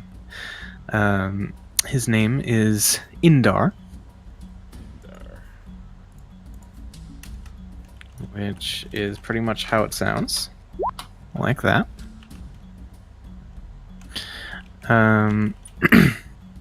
And he welcomes you to the estate of the merchant princess Queothe. Ooh. And he says, while we weren't sure exactly when to expect you, our lady is currently home, and if you would like to wait a moment, I can ensure she is ready for an audience. Yeah. Okay. All right. And so yeah, you are invited to like kind of come and sit in this this nice like living room kind of situation that they've got going on here, and Do they offer us drinks? not at the moment because it's kind of just Indar, so he's off. You know, after he gets you seated, he like heads down a hallway, and then you actually see him disappear down like looks like a spiral staircase, heading downward. And As soon as he disappears, I want to get closer to the log and I want to see. Like, I must know. I I just snoop around to see if there are drinks. I'm like- literally just fixated on this fire. So I just want tea. Okay, so I just Lucius. generally look around. I'm not. Okay, not necessarily snooping, just looking. Yeah. All right. Lucius, make a perception check. Okay. I mean, if this stuff is burning, it's burning really slow. okay. Like, you're not entirely sure it is burning. In that case, I'm gonna cast Identify on it. Like, just reach out and touch the log real quick and cast Identify. Okay. If he's gone for a minute. Yeah, he's gone for a minute. Okay. So while it's not directly a spell effect, I think Identify would be able to inform you that this is, it is, like, the fire itself is not normal fire. It is of a, primordial nature. Ooh, okay. As soon as I find that out, I'll go sit down, pull out my spell book, and start writing notes about Okay. that. And that's all I'm gonna do. Okay. Fib, you look around, and I don't even think you need to make a check to find. There is a wooden cask, along with some empty glasses, and also a few like crystal decanters placed nearby. With alcohol? So it would seem. Ugh, she doesn't want that. She pours the little bit and brings it over and sits on the chair with, because that's what fancy people do. Okay. Let's see. As far as things that Cyrene might see, I mean, obviously, a very fancy place. Nice rich person house and all that. There are,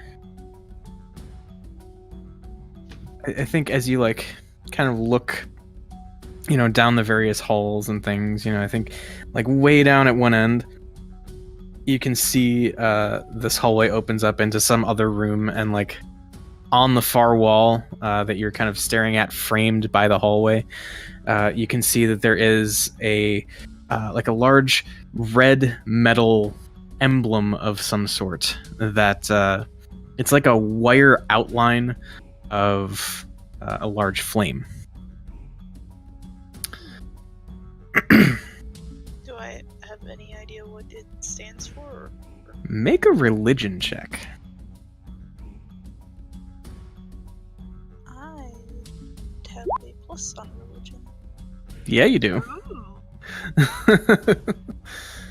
Okay. So, thinking about it, trying to place it, realizing that this imagery is kind of familiar to you in one way or another. You remember that this is the emblem of Kasuth, the Fire Lord, also known as the Lord of Flames or the Tyrant King. He is kind of a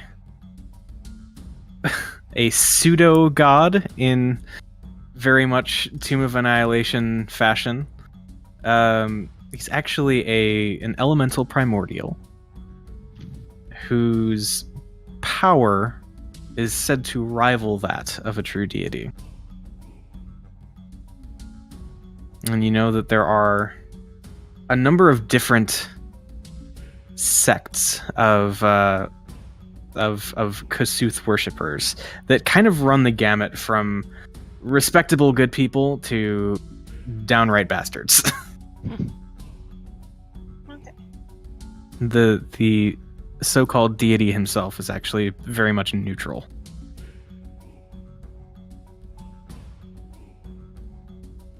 Yeah.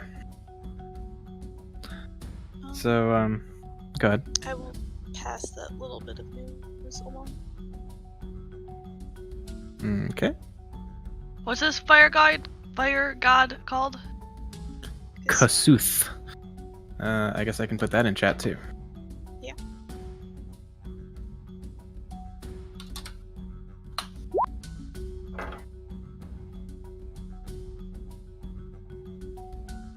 All right. So, knowing that, is there anything written that that unexpectedly I can read? Because of your languages? Yeah. No, I don't think anything is actually written. It's just the iconography. Okay.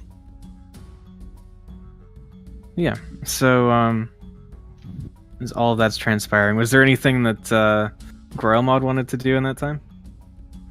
No. Okay. I think he's trying to nurse his headache and is a little confused as to why it's even happening. That's fair. Oh, I feel so bad for him. Jeez, how much did he freaking drink that he has a hangover? One beer. His first beer, and he's a tiny... Well, a large person Yeah. ordered a beer and then give it to a small person. Yeah. So, anyway, a couple minutes pass. And so, we come back and hear the footfalls and let's see. I think, yeah, you'd hear the footfalls coming back up the stairs, and Indar says she will be here momentarily. You hear like rattling and clinking of metal of some sort. And then, yeah, I think then you just hear the footfalls of someone else coming up the stairs. In like Yeah. metal armor or something. No, not like. I mean, like, okay, if I had to kind of place the sound, I would say it's probably more along the lines of, either like small,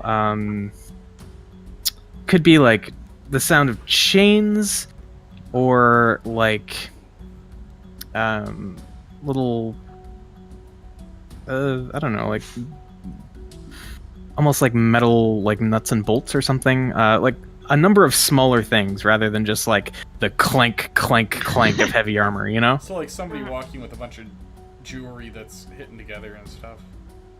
Or like a bunch Not of really, angry because it bracelets. kind of it like happens and then it's done, and then Oh. you hear the footfalls coming up. Oh, okay, so she unlocked a door or something. Could be. But yeah, so you hear the footfalls coming up, and she emerges from the spiral staircase. And let's see, those of you who did not have your faces buried in a book would probably recognize this person immediately as the woman who is dancing with Indar and his friend at the Lizard a couple nights ago now. She has kind of a darker complexion to her, large, frizzy afro, and very much in like God King Xerxes fashion, has like this kind of obnoxious bit of gold jewelry that just kind of like hangs down on like her forehead, and there's like little strands of gold that kind of dangle down near her eyes. Yeah, she's got a look. Yeah. And so she walks down the hall and enters the room, flanked by the female that you had seen with Indar the day before. And she says, "Welcome. I do hope Indar has treated you well as my guest." Yes. I give a thumbs up. Viv finishes swallowing the drink she was taking, and Okay. Yeah, there's like a quick look between well, presumably Coyote and Indar. She nods in his direction, and he like kind of bows and just like backs away a little bit, kind of taking up a position like almost in the corner, kind of like by the hallway. And she says, well, it's a pleasure to meet all of you. If you had not already been made aware, my name is Coyote. I am one of the so-called merchant princes here in Port Nyanzaru. And, well, I must say that a number of you have garnered my interest in one way or another. I understand that you, and looks at Fib, although I think I just heard Laura walk somewhere. He's still there? Maybe not. Really. Okay. It So, just gives her well- a vacant stare. Yeah. Okay. So, I guess we will get back around to I suppose we could go to Lucius. And so she kind of gestures at him, kind of making eye contact, and says, I understand that, well, you have quite the intellectual appetite. Oh, indeed. As I shut my spell book and kind of set it to the side.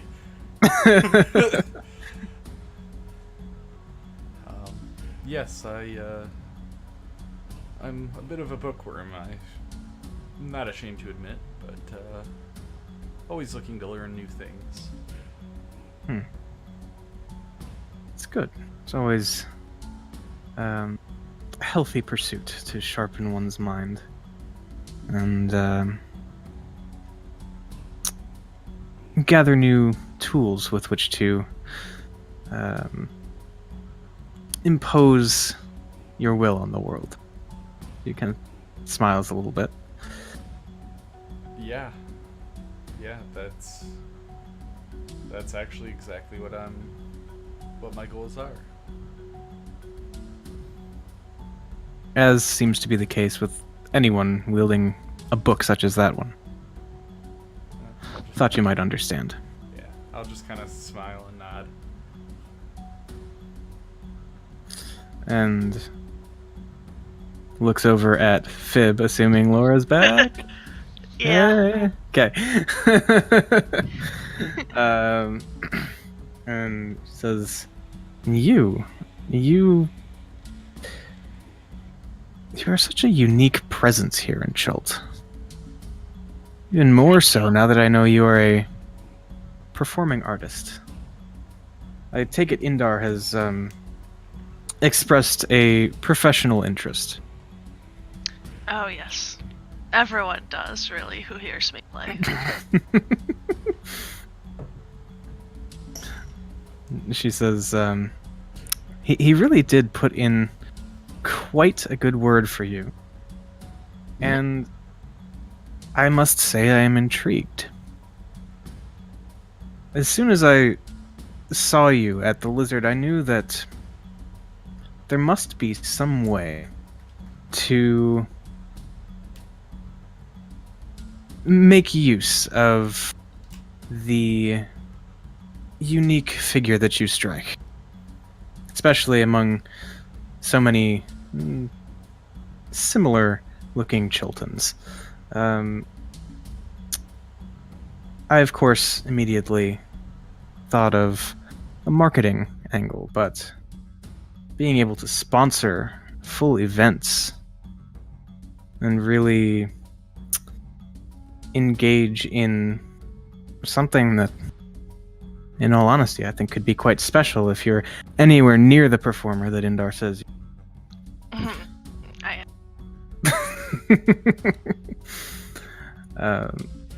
I think it could be quite beneficial for all those involved. And the same goes for you.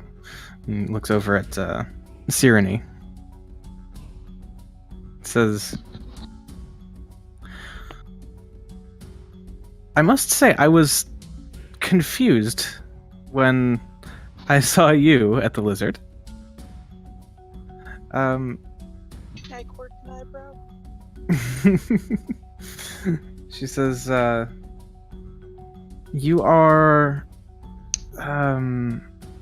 what's the terminology nowadays? A woman of the cloth, is it? Yes. And I must say, I'm unfamiliar with the iconography that you bear on your vestments. Much like your horned friend here, I have a perpetual thirst for knowledge. Who is it that you represent in your dealings?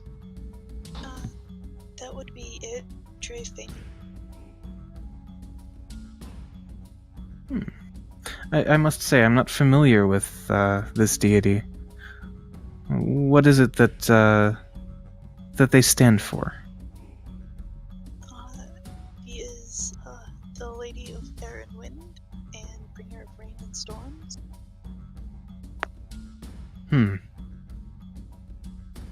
She Interesting. is a deity over, much like I just said, rain, storms, air, and wind.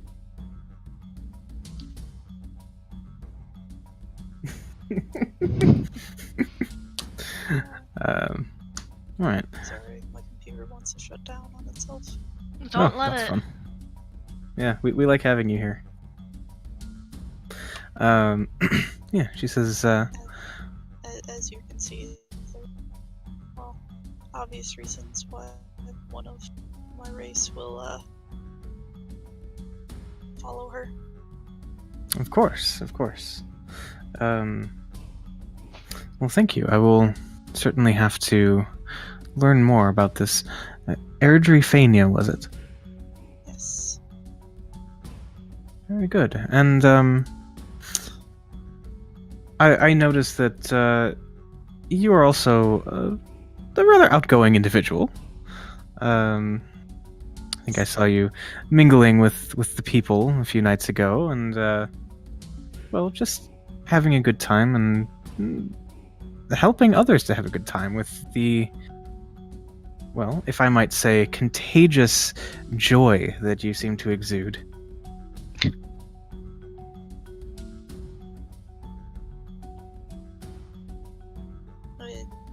Is that what you would like to talk to me about?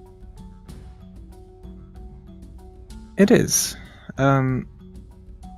As the chief purveyor of, shall we say, adult beverages in Port Nyanzaru, it's important to establish an image,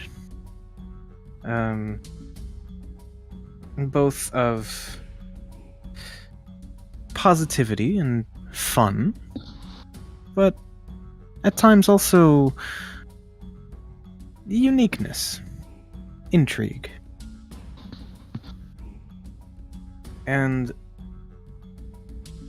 so between the two of you, and she gestures to Cyreney and Fib, and even to a certain degree, you, gesturing at Lucius, she says, I think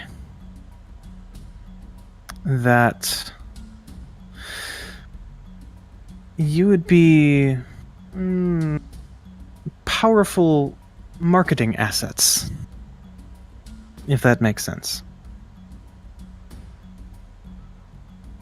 So, I would like to make a business proposition. The basic premise of which I believe you have all been made aware, or at least Fib, was it? Yes. Well, I would like to sponsor a pair of performances, pending, of course, a successful trial performance, just so that I may know who it is that I'm sponsoring.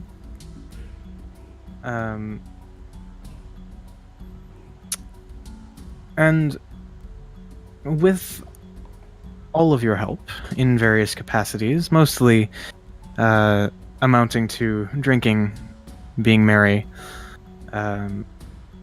helping the people of Port Nyanzaru enjoy themselves and have a good night out on the town, you would all be well compensated.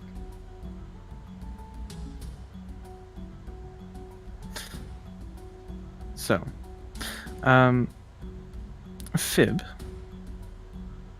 I certainly wouldn't want to put you on the spot, but if there is a time that would work for you, perhaps play a handful of songs and show me, I suppose, the product that I'm helping to supply to the people. I'd love to get things rolling. She leans over on her knees, self and what's her face, and just says, I'm ready at any time. Okay. However, I must inform you that we are currently hired and have a task that we must perform. Fib slowly leans back again. She says, "Oh, and what is that exactly?" Okay, Taylor, help me out. What's his name? You talking about Wakanga? Yeah. Well, Syndra was the one who brought us all together, and then Whoever hired us. yeah, Syndra. I'll say Syndra Sylvain, friend of Wakanga's. Yes, he hired us to investigate this death curse that seems to be,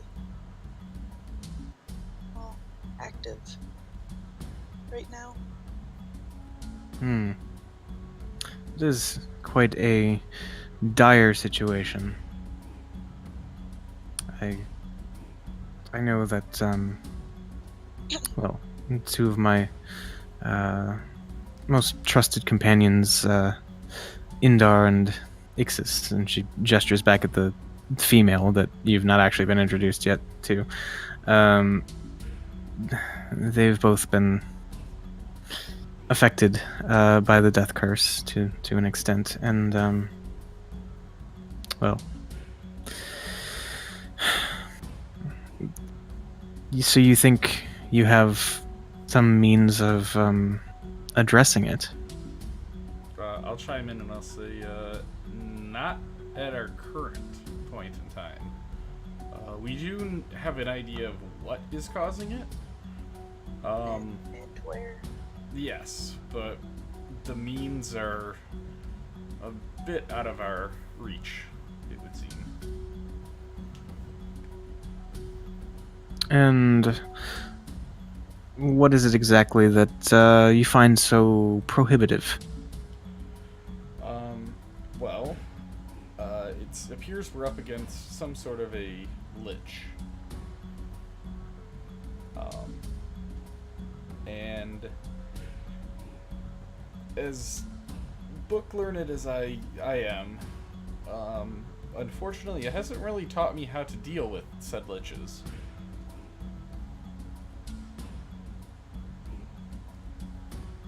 She says, well, I'm afraid I don't really know too much about that kind of thing. In fact, I'm not really even sure where you would go to learn such information. Though, you do seem the type to be able to track it down. Oh, yes. I just like to get all the information about a possible opponent and plan my attack.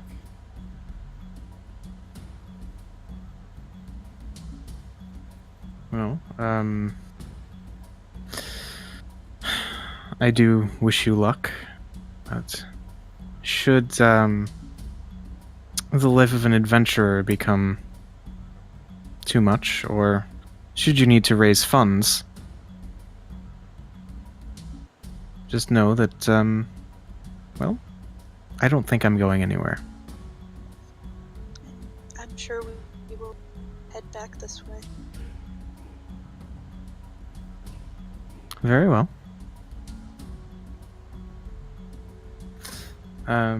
She kind of looks around at the rest of the group, including Azaka, who's just been kind of sitting. I mean, you've spent enough time with Azaka. You can tell that she's kind of on edge. Say. She's always on edge. I mean, like, it's hard to tell the difference between walking through the danger-infested jungle with Azaka and being in this person's living room. But As soon as she yeah. looks at Azaka, I'm gonna message Azaka and say, "What's going on? What's got you so on edge?"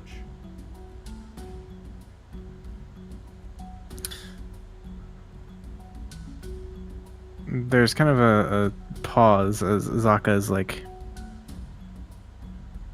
formulating what she wants to say, but she says, "I've not seen her in person before. There's something disturbing. I don't think she's... Well, I don't think she's like me. But she...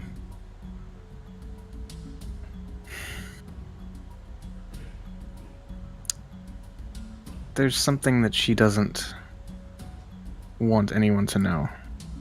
And I can't put my finger on it." I'll give her the slightest of nods.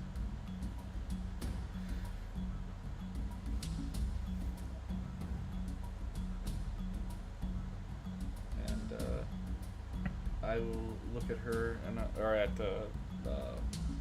Coyote, and I'll say, and you said you had an interest in me.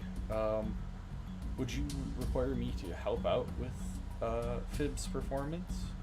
I can do some minor tricks, a little bit of flame effects, some fireworks, maybe. That was one of the chief interests, I suppose you could say. Seeing that you're the type to walk around with a spell book, I imagine that, well, you all being part of a group, we could find a use for just about everyone.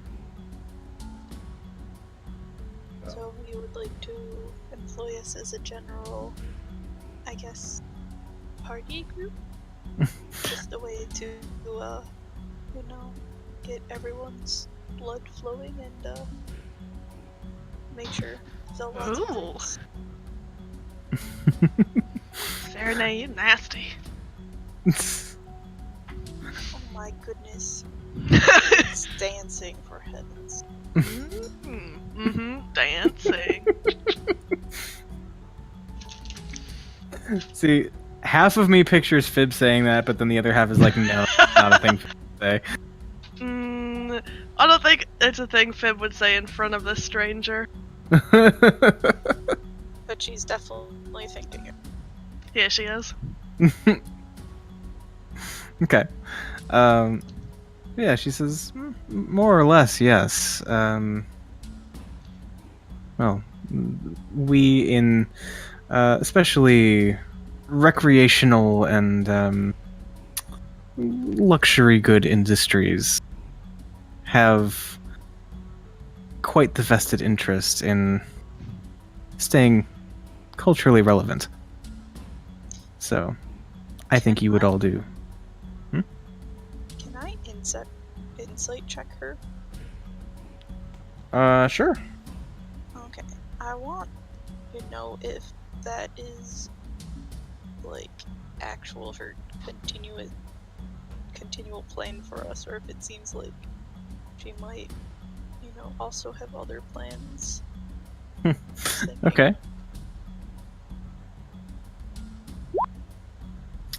All right. So let's see. I think those are certainly plans that she has, or intentions that she has, I think would be a better way to put it, given the current situation of things.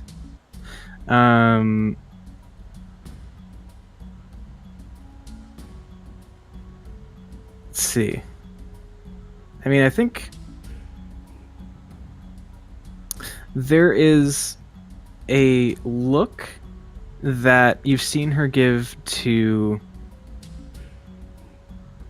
Indar and Ixis that occasionally gets sent in the direction of a couple of your party members, especially Lucius and Fib. Yeah, and especially their reaction after I told them that we're investigating the death curse. Their reaction, like the three of them, you mean? Yeah.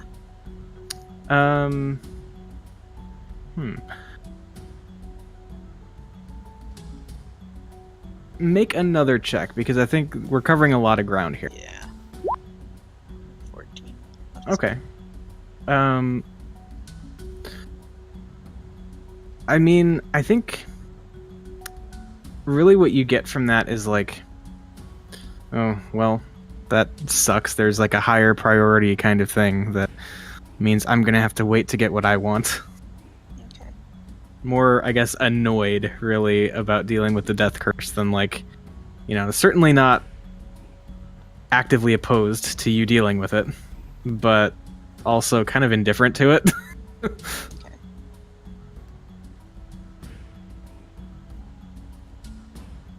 Okay.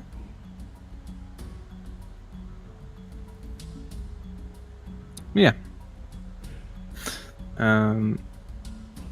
So, I suppose then, she says, well, if I'm preventing you from saving the world or whatever it is that you have to go off and do, by all means, don't let me keep you.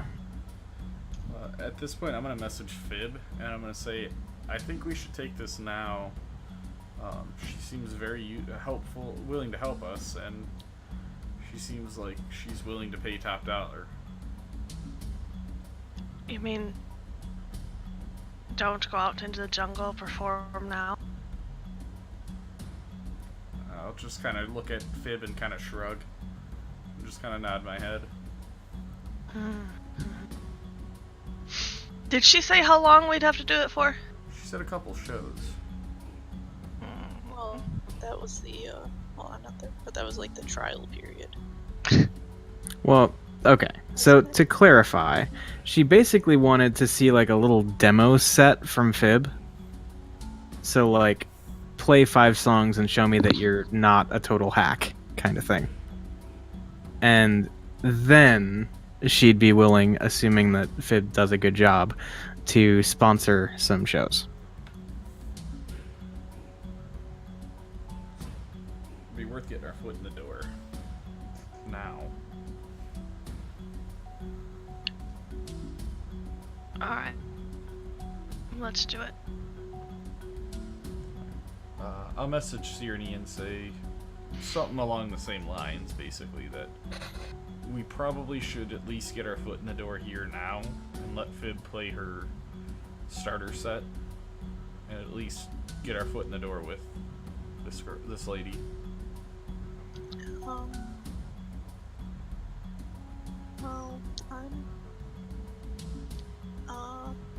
I'm not gonna do this.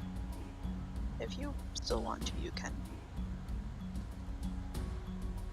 But I don't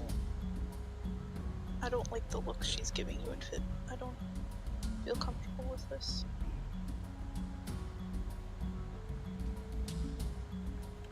I'll just message back and say, well, I need the money to be able to be useful and be helpful, so...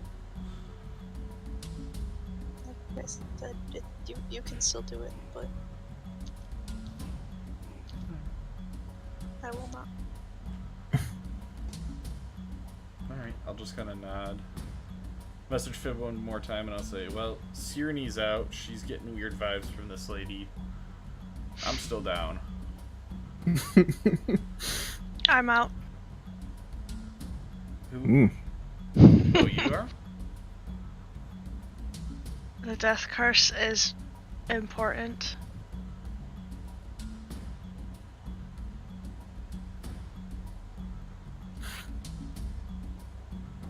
And this is being messaged, by the way? Is that Yeah. okay?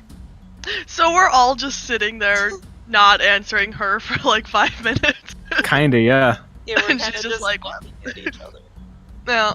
I mean, you've got that adventuring party, look communication thing going on, right? Yeah. So she knows that we're That's also entirely communicating possible. amongst ourselves. So, well, yes. Probably the next time we come to town, we will definitely get in contact with you then. I'll say that out loud. Very well. I look forward to hearing from all of you. And, well, should you change your mind and wish to go into business sooner, as I said, I don't think I'm going anywhere. I will just kind of stand up, give her a deep bow, and as I bow, the flame in the fire, I believe I can do that with thaumaturgy or prestidigitation. I'm gonna change it to green, and then change it back after I like straighten up. Okay. So just minor illusion kind of thing. I think it's yeah, it's thaumaturgy. Showing off the skills that she can't hire. Yeah. Well, no, pretty not much. really. I'm just kind of doing that. This is what you're missing out on. Bitch. Even though you want it, you just can't Yeah. have it. Yeah. It's not even spite, it's just like, That's my audition. okay. Cool. So, yeah, I mean, she like quirks an eyebrow at it. But yeah.